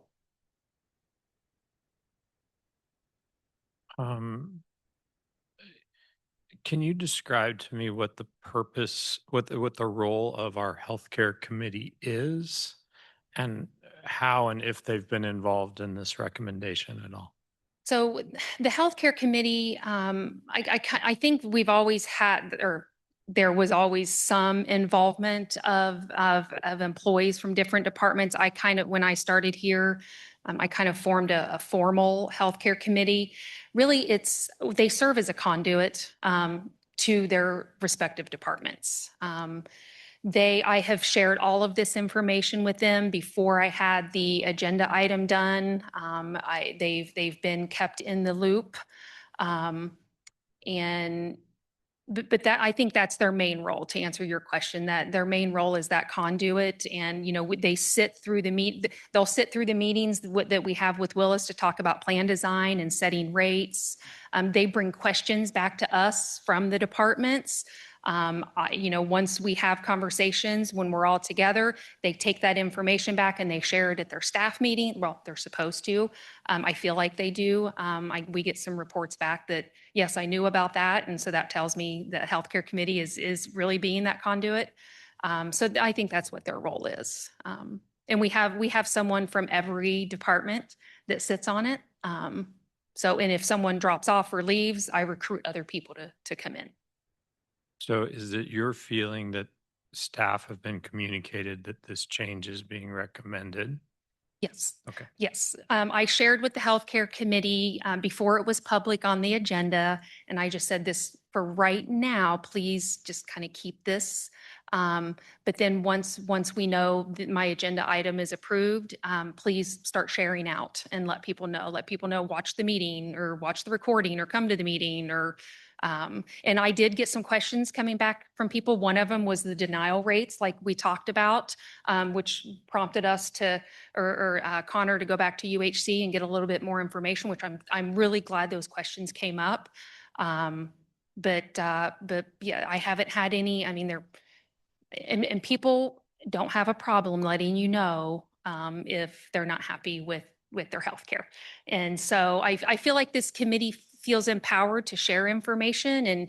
And you know, when we first started with this healthcare committee, it was like a class. It was like, here's 3 pages of definitions that you will hear during utilization reviews. And this is what all these words mean. So as we're talking, you can follow along.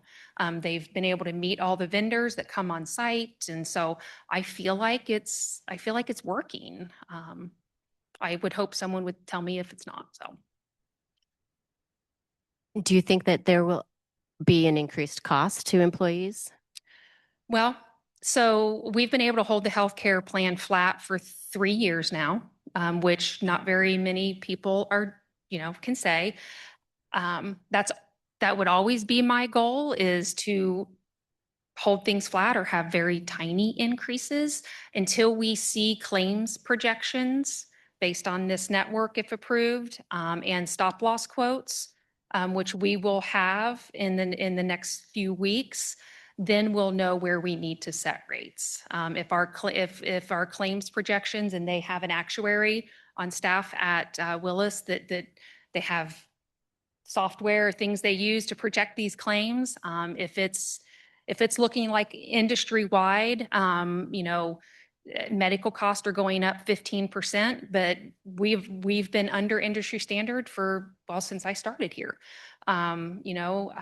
Inflation, and we just don't know yet. But the goal would be I would love to not have increased cost. So when you're talking cost, you're talking what I pay out of my paycheck, what my deductible and my out-of-pocket maximum is.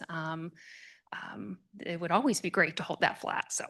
And then knowing that Delta Dental is going to come out, right? That's going to be a completely separate analysis that you're going to bring forward, most likely after. Yeah, we'll look at claims cost and do projections for them as well. And dental is it's a little easier. We've got some capped exposure there. We set annual maximums for what people can use. So that's a capped exposure. So that's a little easier to forecast. But yeah, all of that analysis will be done. But prior, that specialty cost was baked into Cigna, correct? Is that what I'm understanding? About the oral? The oral, yeah, correct. Yes. Correct.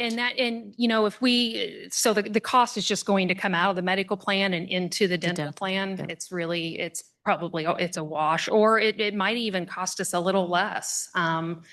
Because and just the access, for employees, because right now they have access to one oral surgeon in Lawrence. And now they'll have 5 or 8 or more in Lawrence with UHC, or with Delta Dental.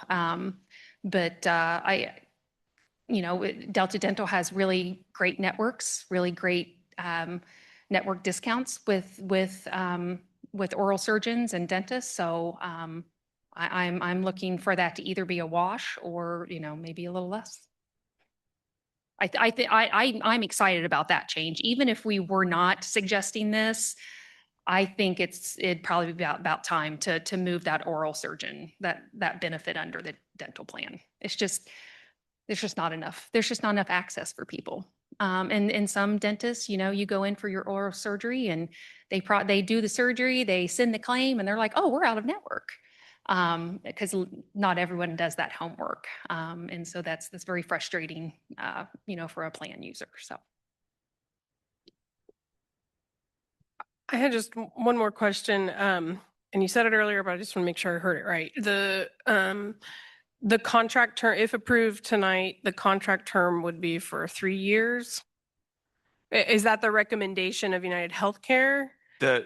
Yes, Okay. the recommendation would be for a 3-year contract. And does staff have any concern to express? I mean, let me rephrase. Yeah. Is that a pretty standard term? Oh, for sure. Okay. And you get better pricing if you can guarantee, especially if, like Connor said, if there's an out. Yeah. Because this is certainly not a change you want to be making every year, couple of years. It's just way too much work. So Agreed. yeah. I just wanted to get some level set context that that was sort of industry standard, and to again emphasize that in the event that things go in a direction we don't see it going, that we will have options to reconsider if we must. Okay.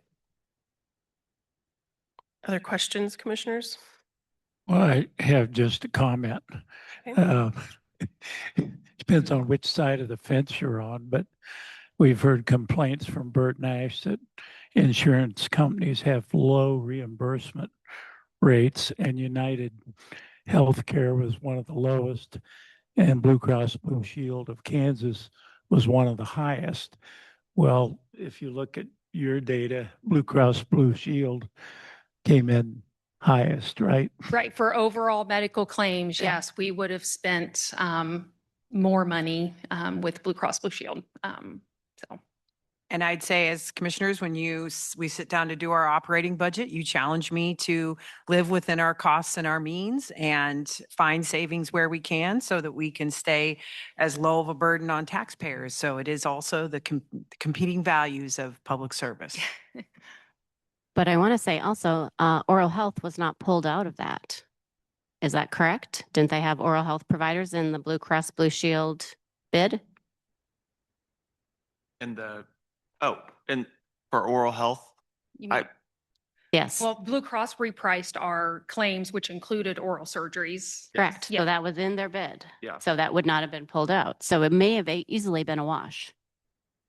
It could have been. It easily could have been a wash. Correct. It Because I could have took a been. look at that analysis. It could have been. It just, Yes. the question is if you want us to try to save money or not. Yeah, oral surgery is a very, very, very tiny piece of our overall, $7 million.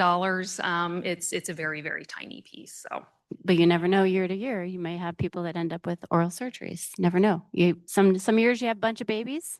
Maybe Oh yeah, some years yeah. you're gonna Some have oral years, yeah. You got those wisdom teeth, NICU I don't know. babies that, yes, are hitting our soft. Yes, the mix Or of wisdom names, you teeth. never know. Yes. That's why it really is. I mean, it's Never know. throwing a dart. And that's why we have these actuaries and the software to do the best we can. Yeah, I was just going to comment real quick.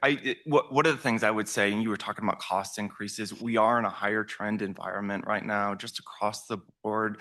Inflation has definitely hit the insurance market, and a lot of providers are negotiating with the carrier networks harder than they have before. They're asking for big increases, and that is being felt by employer plans like Douglas County. So we're seeing trends close to double digits now, almost 10% trend. To the fact that Douglas County has largely been able to avoid that is pretty incredible. But I think that those trends are going to seep into this plan. And so this is a way to kind of mitigate it. It's not going to completely erase trend, obviously, but it'll help to mitigate that cost. One more thing about the denial rate. I know that was a topic that came up. Douglas County holds the risk here as a self-funded plan. So there isn't as much incentive. Obviously, you want your carrier, your TPA partner to be reviewing those claims. You don't want a carrier TPA partner to just be paying every single claim that comes through. There has to be some review for appropriateness and making sure that those claims are medically necessary and everything. But as Michelle said, if there are instances where claims should have been paid, or you feel like this was done in error, then as a self-funded plan, you're holding the risk. You can make those changes. You have that flexibility on the plan. So it's not all on UHC, necessarily to deny those claims. So just wanted to put that put that note out there. Thank you. I appreciate that information. Commissioners, any other questions before we open this up for public comment? Okay, go ahead and open this item up for public comment. Anybody in the room want to provide public comment? If you all could, you've already stopped sharing. Thank you. You could have a seat and we'll let you know if we have more questions for you.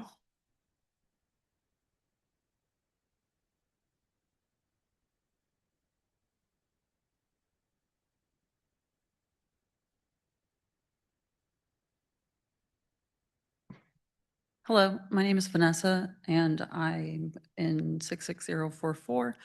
I am a resident and an employee of the county. My concerns are for the well-being of the community, my fellow colleagues and their families. Before working for the county, I worked for healthcare for many years before even the big controversy with United Healthcare in the recent news. And it was widely known among most of the healthcare providers that I worked with that United Healthcare has a reputation for being among the worst providers of insurance, mostly due to claim denials and low reimbursement rates. Most of the providers I worked with did not like the low reimbursement rates, and people would drop them because of that. And there was lots of denials. It was really hard to watch patients not receiving necessary care due to the denials and the limited coverage. If employees can't access care due to the lack of coverage or denials and claims, their issues will progress until it's a bigger problem. And that will ultimately cost more money in medical treatment because the problem will be more advanced at that time. I know the community values like recruiting really good quality talent and retaining the talent that they have. And I think that this would be counterintuitive to that goal. Everyone that I heard speak about this today was surprised that this was an option and they had concerns. And I had not heard about this until today, and many of my coworkers had not. And I talked to people even outside of my department that were concerned about this possible switch to United Healthcare. I really like working for the county, and I know that our generous benefits packet that they work really hard to get is one of the draws for employees into getting good talent.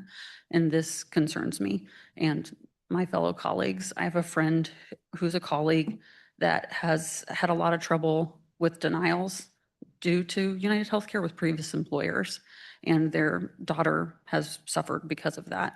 And so I felt it was important to come and say this to you guys. And I do really appreciate all the work that you guys do. I know that you have our best interest at heart. Thank you for your time and your consideration. I really appreciate it. Thank you, Vanessa. We appreciate it. Is there anybody else here who would like to provide public comment or any virtual hands, Sarah? Okay, go ahead and close public comment for this item and bring it back to the commission for any further discussion or any other questions that may have come up for staff. I'll just reiterate that I'm not in favor of moving forward with this particular proposal, as I stated earlier. And I am in favor of us taking a look at some of the other bidders and just seeing if we could look more locally, because I do think healthcare is local.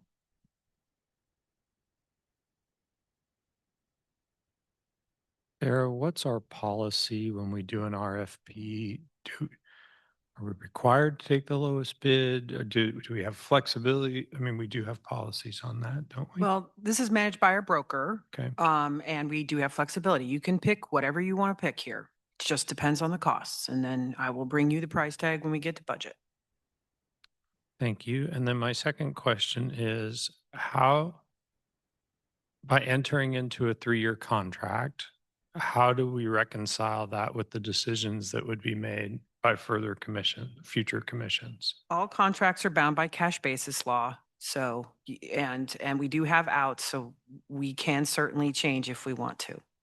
And I want to be clear here.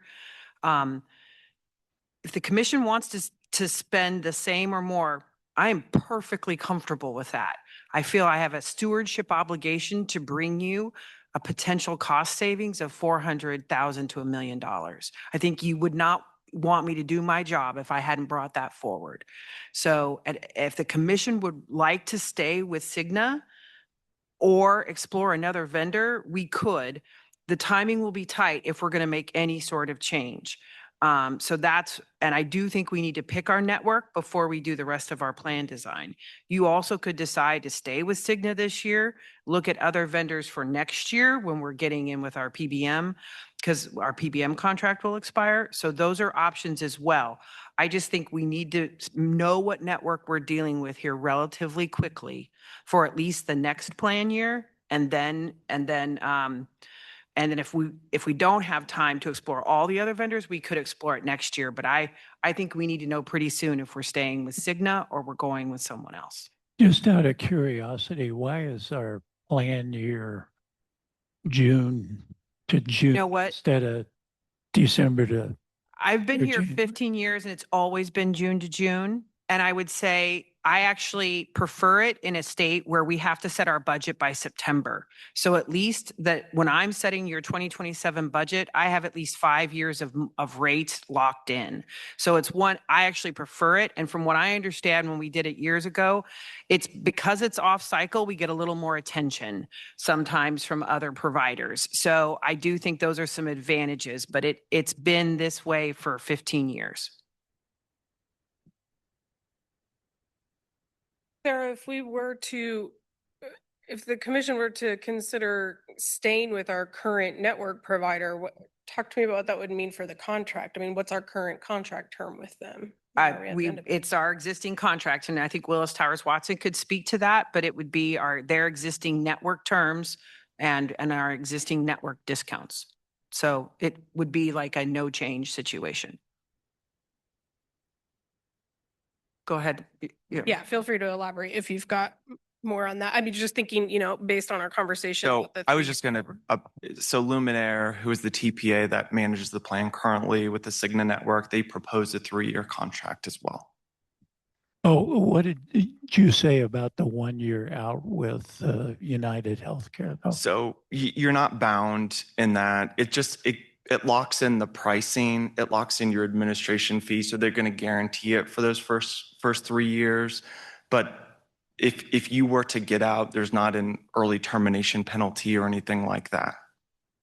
And no matter when we change, you go through the same process, right? Pricing last year's claims, even though that's not indicative, maybe a next year, that's the process you would use. Yeah. And Blue Cross Blue Shield, you could potentially bring us that so we could take a look at it. I'm not sure we could have time to do that this current year. That's a question for you. Yeah, I just one comment about Blue Cross Blue Shield. We do have several clients with Blue Cross Blue Shield, and I think they're a great partner. One of the reasons they were not presented as a finalist is because they don't have the flexibility to carve out the prescription drug or the stop loss. Everything has to be bought through Blue Cross. You can't carve those pieces out. It decreases your leverage with those markets. Right now, we market the stop loss every year, so we're able to drive lower rates. With the PBM plan, we have more flexibility there as well. Blue Cross is a little bit more in the box. Everything is bundled together.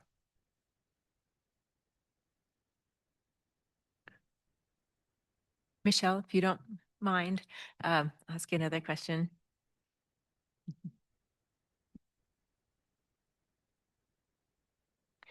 So we had asked earlier in the conversation, I think it was Commissioner Dorsey, about timeline, and you said very comfortable with the timeline of what's proposed here. And if we're looking at if we wanted to see other possibilities, that timeline is very different. Can you talk about that? Well, I mean, we've got all the same data. I mean, everybody quoted on the same plan design. So it's apples to apples when we're looking at the comparison.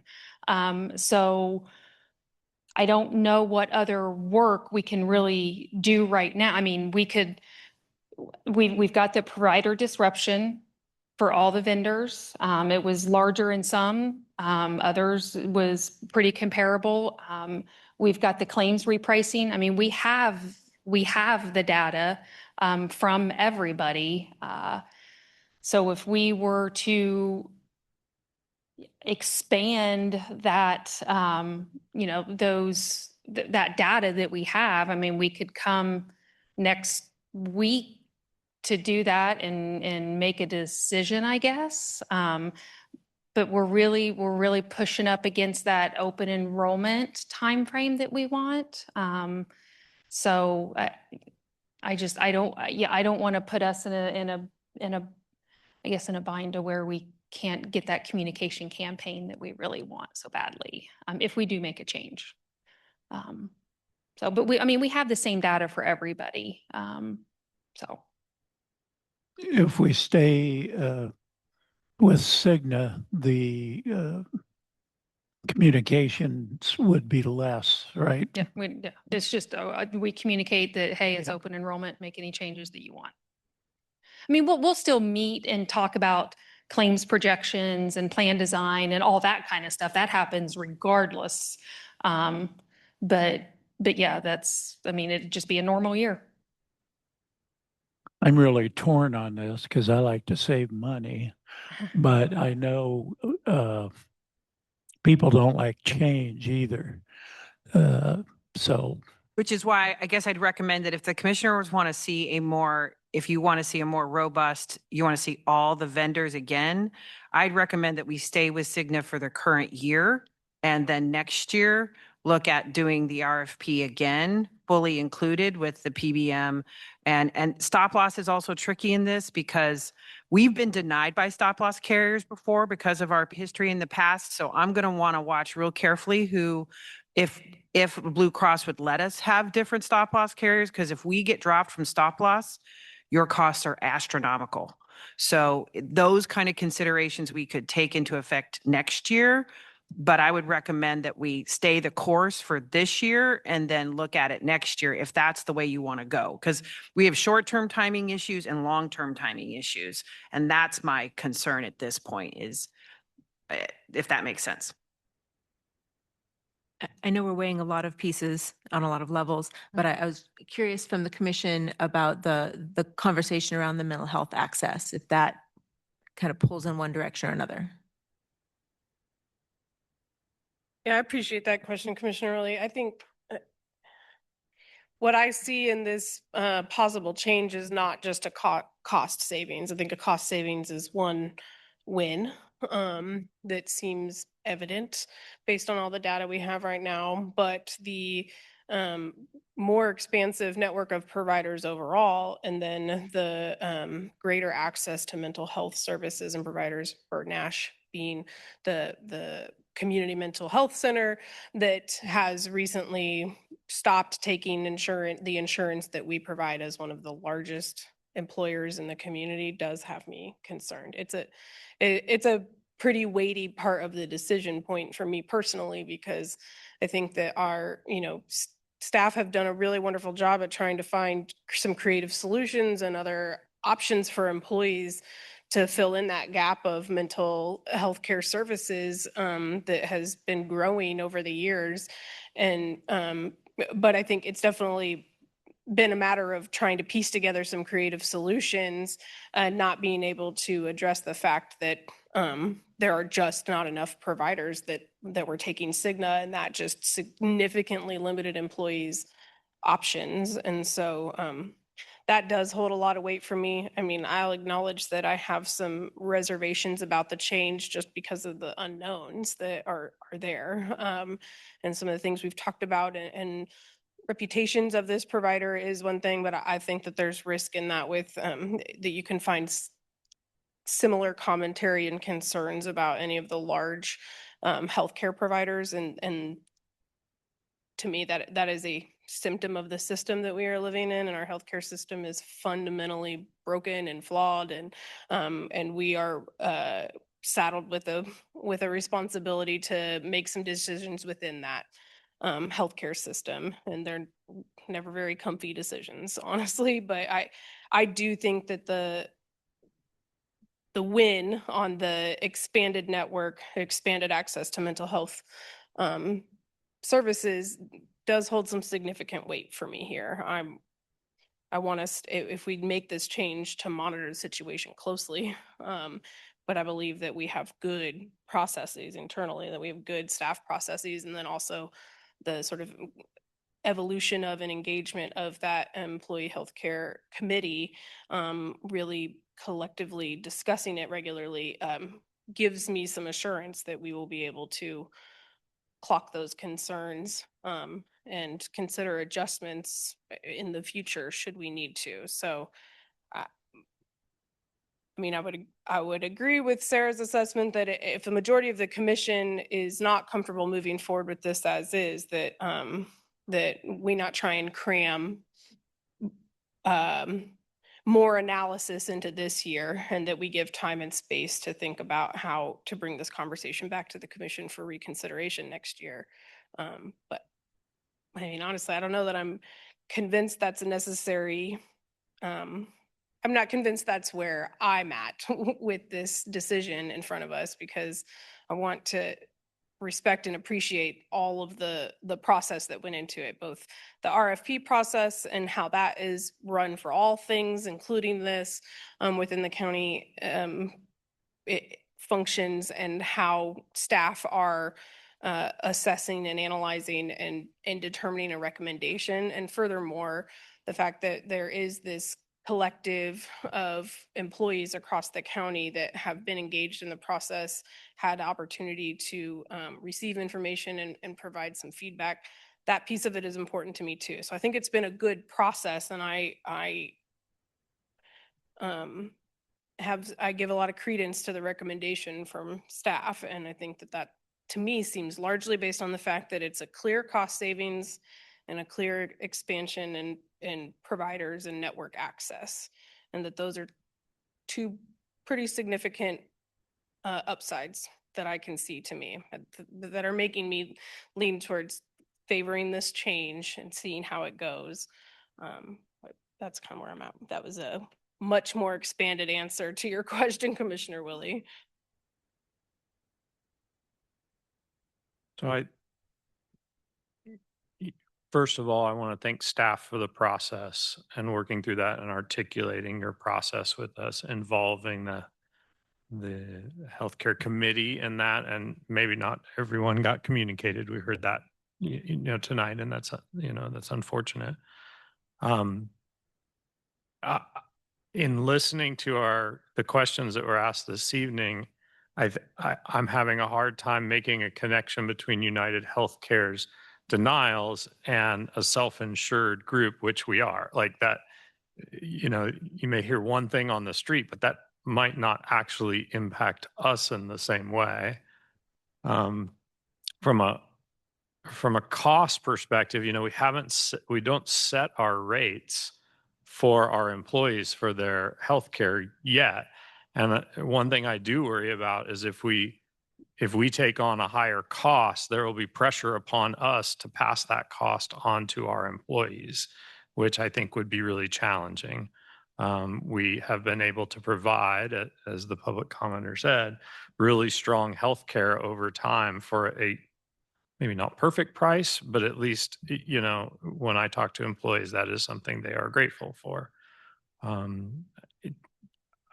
I, like Commissioner Reed, struggle a little bit with undoing the process and the work that's been done by staff. And especially if I hear Sarah saying, you've given me direction to sort of see how we can lower some costs. So if we are saying that, if she's hearing that from us, and then we come back and say, well, don't lower the costs on this one, right? Because we have a different idea here. I struggle with that a little bit. I did some quick searches. I don't know if Michelle knows, there are other employers in Lawrence that use United Healthcare. So we wouldn't be the only one. I don't know if they have the same type of plan or self-insured as we are. I don't know what their plan benefits are. I'm just really hesitant to start making large leaps and saying this isn't the right one for us. Because I do believe you provided us data that most There will always be someone out there who is not quite covered the same exact way. There will always probably be a denial that's not understood that that wasn't part of our plan. That's what I heard you say. So to come up with a plan that has no denials and everybody gets the same service, I think is a big ask. And so I'm comfortable with this. It's a change. I think it's important to keep that healthcare committee involved. It sounds like they already are, and to keep pulling data. That's why I asked about the 3-year deal, because it may give us the best deal. We may have issues down the road and need to make some changes. I've been part of organizations, large organizations in the community that have changed healthcare providers. Sometimes it's gone better. Sometimes it's gone worse. It just sort of, I'm not sure we have all the information that we would need to be really confident in this decision, which is why I lean into staff's recommendation. I got a question on the Cigna bid. Was that actually higher than last year, or is it just that United Healthcare is lower? It was a different proposal. So we had Luminaire as the TPA quote with the network that they rent from Cigna. Then we had a quote directly from Cigna to where we would contract directly with them and not have a third party administrator. And that actually saved some money. That did save some money. But there were other complications associated with that related to stop loss and PBM, if I remember.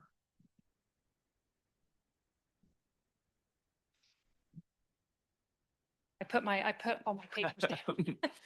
Yeah, I will say that my recollection of so if we're talking about Cigna, the Luminaire proposal, because right now you rent the Cigna PPO network as a part of and Luminaire as the third party administrator. The administration fee did go up, so the fixed cost component did go up. And then every year we're looking back at your historical claims and just projecting those forward. So we would always likely project some sort of, an increase just based on trend. The actual proposal from Cigna, they propose the Cigna OAP network, which is a little bit stronger of a network than the Cigna PPO network. And so it's the Open Access Plus network. And one of their limitations, though, was that, first of all, the discount was a little bit less than what UHC was proposing our projections. So they weren't as competitive there, and they would not integrate with the PBM that you're currently using. So we'd have to pay cost to get out of that contract, which would cost us more. Does that make sense? Yeah. If I could, I'd like to kind of respond a little bit to Commissioner Kelly's comments. I want to be really clear here from a staff perspective. Staff's doing its job by working with Willis. So actually they did a lot of the heavy lifting here to do this RFP to examine these proposals. That's our job. We will do it for you every year. This decision is, if you all are the policymakers and you guys get to make this decision. If you decide my only consideration in this is if we're going to make a network change, let's try to do it now in February, not in April. If you're not comfortable because you're concerned about it might, it might be, it might cost, it might have more negative impacts on employees and you want us to bring you back something next year, I'm completely comfortable with that. I'm just worried that we cannot wait till April to make this decision. We need to make it pretty soon. But if you want to stay the course, it is up to you. You guys are the ones who are going to set the budget. So it's really up to you in terms of that. It's because I'm simple, but I keep coming back to this piece because it's the part that I understand. We have a really significant partner that we care a lot about in Bert Nash. We've asked them to do a more complete job with billing for services and providing that part of their revenue source. And I'm just kind of living in the space where that we have a healthcare plan that they can't take, that they had to drop because of costs. And then we're kind of looking at a decision here of would we do that again in a year when we know that they are struggling and that we are a piece through the number of employees that we have in our plan about that. So, and that's kind of taking, one piece out of this larger discussion, but that's just a part that I feel like I'd have a hard time kind of bringing that back to our partner and saying, we made this choice. I don't know if others are feeling that way or if that's just me.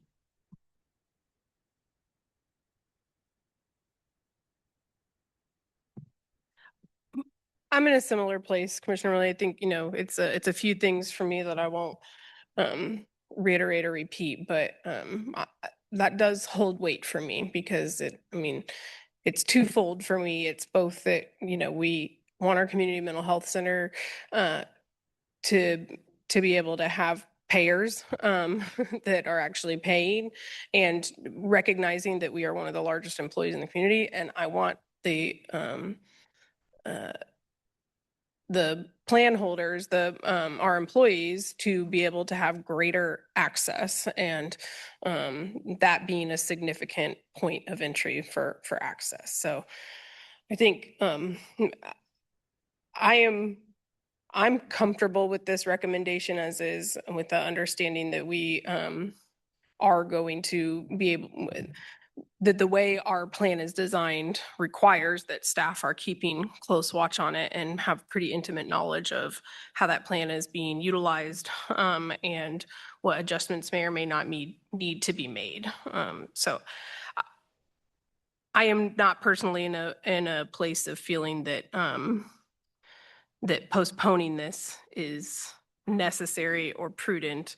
And I feel ready to move forward with this recommendation. I want to leave opportunity for any additional comments from commissioners, or if there are any further burning questions for staff.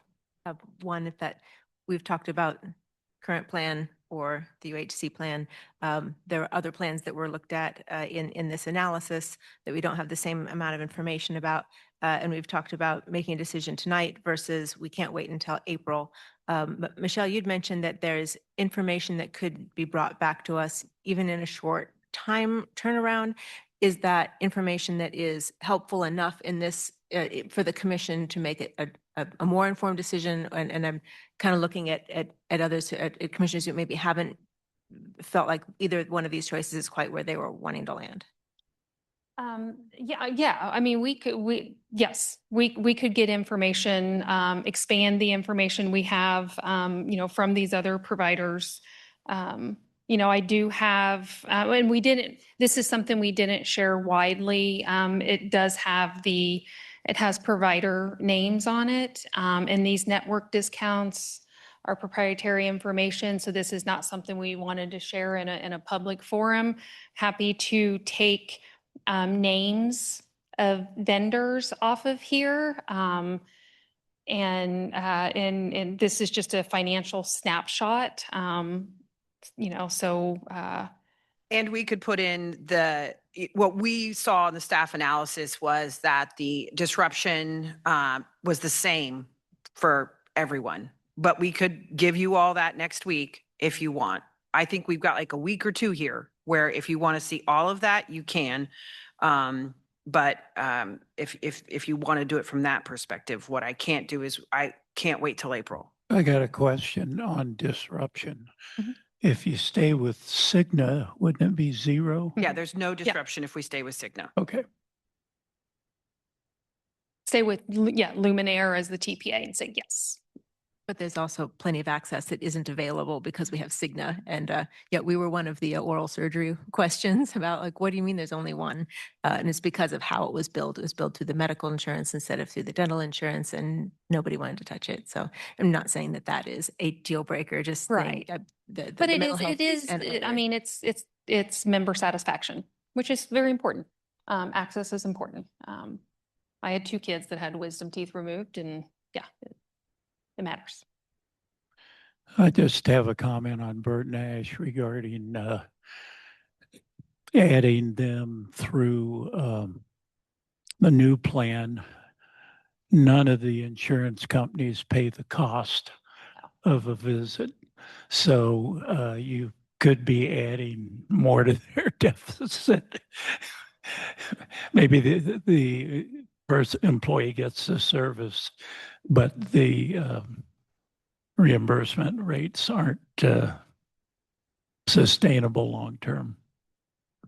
No, but at least they've been able to negotiate their contract with the Blues to get it to at least a level that they're satisfied with. So.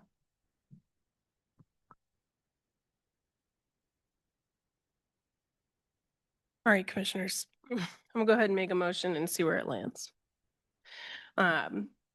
I move to recommend approval of entering into a contract with United Healthcare to provide administrative services for Douglas County's self-funded employee healthcare plan effective June 1st, 2026. Second. Moved and seconded. All those in favor say aye. Ask for discussion. Yep. Any discussion or further comments, commissioners? Okay. I'm inclined to vote no currently. I might change my mind next week with a little more information. Okay. Comment duly noted. Do you have a comment, Commissioner Willie? I guess that matters to me of knowing if the commissioners have an interest in that information, if that would inform decisions. If commissioners are thinking that's not going to help me anyway in the short time frame, then I'm happy with the proposal we have in front of us. So that's just my discussion. Okay, duly noted. Well, I think votes should signify that. I don't think that I need any more information, so that's why I made the motion. So we have a motion and a second on the floor. Some comments. All those in favor, please say aye. Aye. All opposed, please say aye. Aye. Say aye or do you say nay? Or I'm sorry, Nay. please say nay. Thank you. All Nay. opposed, please say nay. Nay. Nay. Apologize. Thank you. Okay, motion fails. I would make an alternate motion if I may. Let's see. I move that we defer the decision on the contract with United Healthcare to provide administrative services for Douglas County's self-funded employee healthcare plan, and ask for staff to bring us back some additional information on other options, knowing that we will need to make a decision very soon. That count as a motion? Second.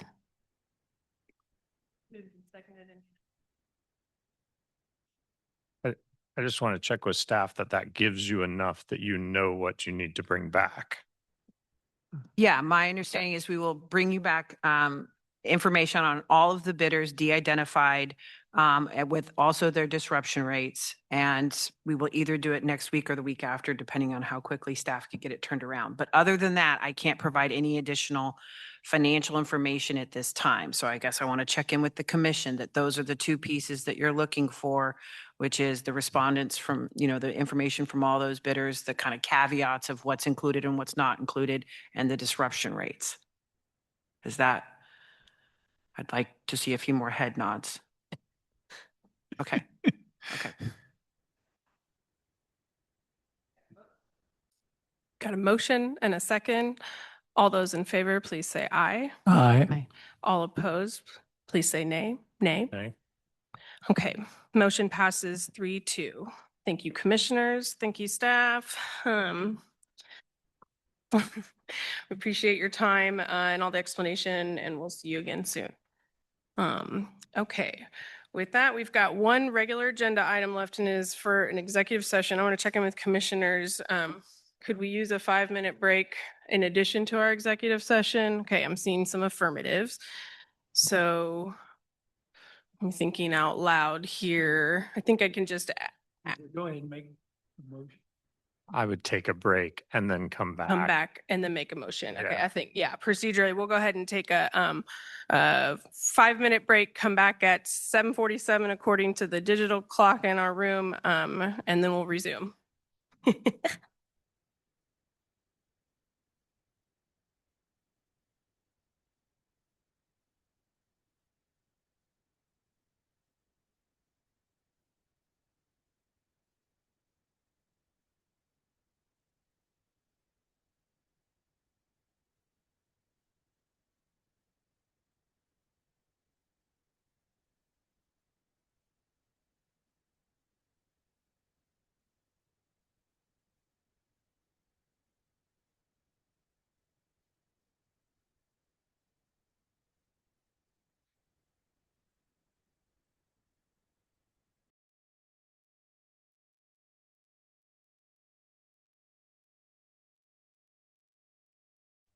Okay, welcome back, commissioners and those who are with us still.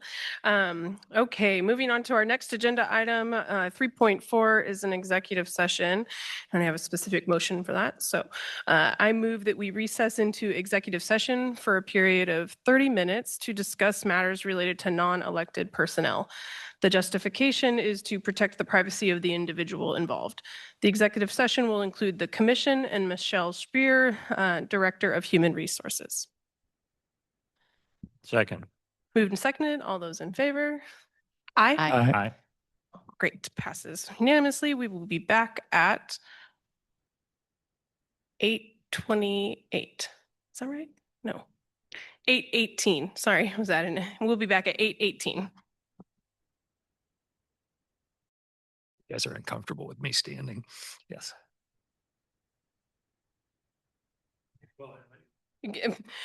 We are back from our original executive session time, but here to make a motion to extend our executive session for an additional 20 minutes. And so we will return at 8:37. Do I have a I'll second? second that motion. Okay, moved and seconded. All those in favor?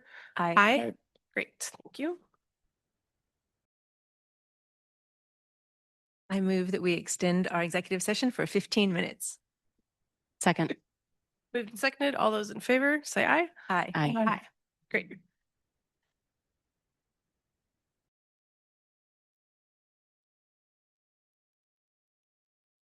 All right. We are back on the record. Our executive session has concluded. And that brings us to the end of our regular agenda. We could move on to the appointments section of our agenda. Commissioners, do we have any that are ready or any that we want to discuss this evening? You'll give us just one more week to finalize on the Blackjack Battlefield. And that's really because Caitlin Amerlin's going to be with us next week to kind of talk through the process that went through there. And I'm pretty proud of that process. So we're just going to hold off on that. But I think she's already been in contact with folks. Great, thanks for that update. And I'll have a bunch of reappointments confirmed for you next week too. Perfect, thank you, Sarah. Okay, now we'll move on from appointments to Commissioner and Administrator Miscellaneous and start with Sarah's memo. Just my updated memo is attached, commissioners. Most of the dates you've seen before. So just let me know if you have any questions. Great, thanks. Commissioners, do you have any questions for Sarah about her memo or any other miscellaneous items for the good of the order this evening? I'd just like to report, I went to the State House on Monday for the hearing on the Eudora Library Board election. And I've got some feedback since I was there. They may want to amend the statute to make elections in odd numbered years to conform to city elections. We submitted the bill with even number years just because we wanted to do it this year. But the library board is okay either way. So ours was the most non-controversial bill of the three that was discussed. That's all I had. The only thing I have was we had our first CJCC meeting of the year, and Amber Sellers and I are new to the CJCC board. Primarily, we just did a quick overview, and we also learned about a new program called the Blue Envelope, which is a new program for kids with IDD, but also who are neurodivergent, and they can go to their SRO officer and get a sticker and or a blue envelope and choose to put that in their back windshield. And if by chance they were to be pulled over, that would alert the officer to know that that particular individual may possibly be uncomfortable or may be prone to certain behaviors that might also make the law enforcement officer aware that they maybe should take some extra precautions with that particular individual. So it's only an option for someone to go ahead and pick up a sticker and put that in their back windshield, and then they can choose the blue envelope if they would like. And the blue envelope itself is an option for them to put like in their glove box, and they can take a photocopy of their driver's license and put all their information in the blue envelope itself, so that if they ever needed to, they can grab the blue envelope and then hand it to the officer, and everything is in there for the officer in one place. So it was a really interesting program. I don't believe that it has been fully implemented just yet. I believe she's still looking into it and determining cost. It looked like maybe it was around $1,500 for them to fully implement. So, but it looked like something that was a pretty good program. Great. Thank you for the update. Yeah, you're welcome. Commissioners, I'll just share real quick. I think I've mentioned this in the past, but I might have missed it. I will be at next week's meeting, but not at the meeting on the 25th. And that's because I'll be going to DC for NACO's annual legislative conference. And so I would just invite, if there's any particular issues you want me to have top of mind, feel free to get in touch with me directly, or filter through Sarah if you want, and we can certainly discuss that further next week. You know, generally, it's really about going and a lot of learning. So I'm hoping I might have some interesting information and maybe some good opportunities for us to explore coming back from. Otherwise, I will be participating in the Policy Steering Committee for Energy, Environment, and Land Use, which sort of is working to develop its own large policy platform. And then the sort of legislative advocacy.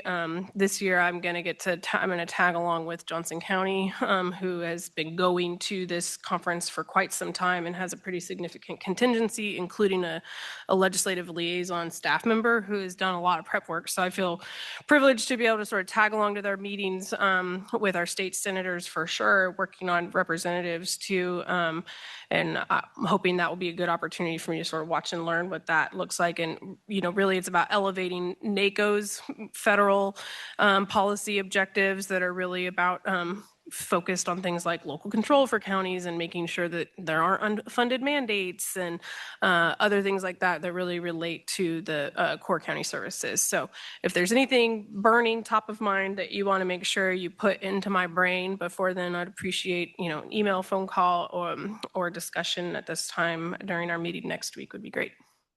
And the Familiar Faces initiative came out of the NACO conversations, didn't it? So we've had some great things that we've been able to implement here that have made a big difference. Yeah, absolutely. I think my introduction to NACO was the Familiar Faces peer learning network, and they do a lot of those. So I'm kind of hopeful and excited to hear about what some upcoming opportunities might be that could be something that we're focused on in the county, and could be another opportunity for commissioner staff or community partners to engage in those peer learning networks, especially. So I'm hopeful when I come back for our first meeting in March that I'll have some good meaty information. And much like I did last year, I'll plan to kind of just do a written summary that can be included in the agenda packet and the memo for you all to reference.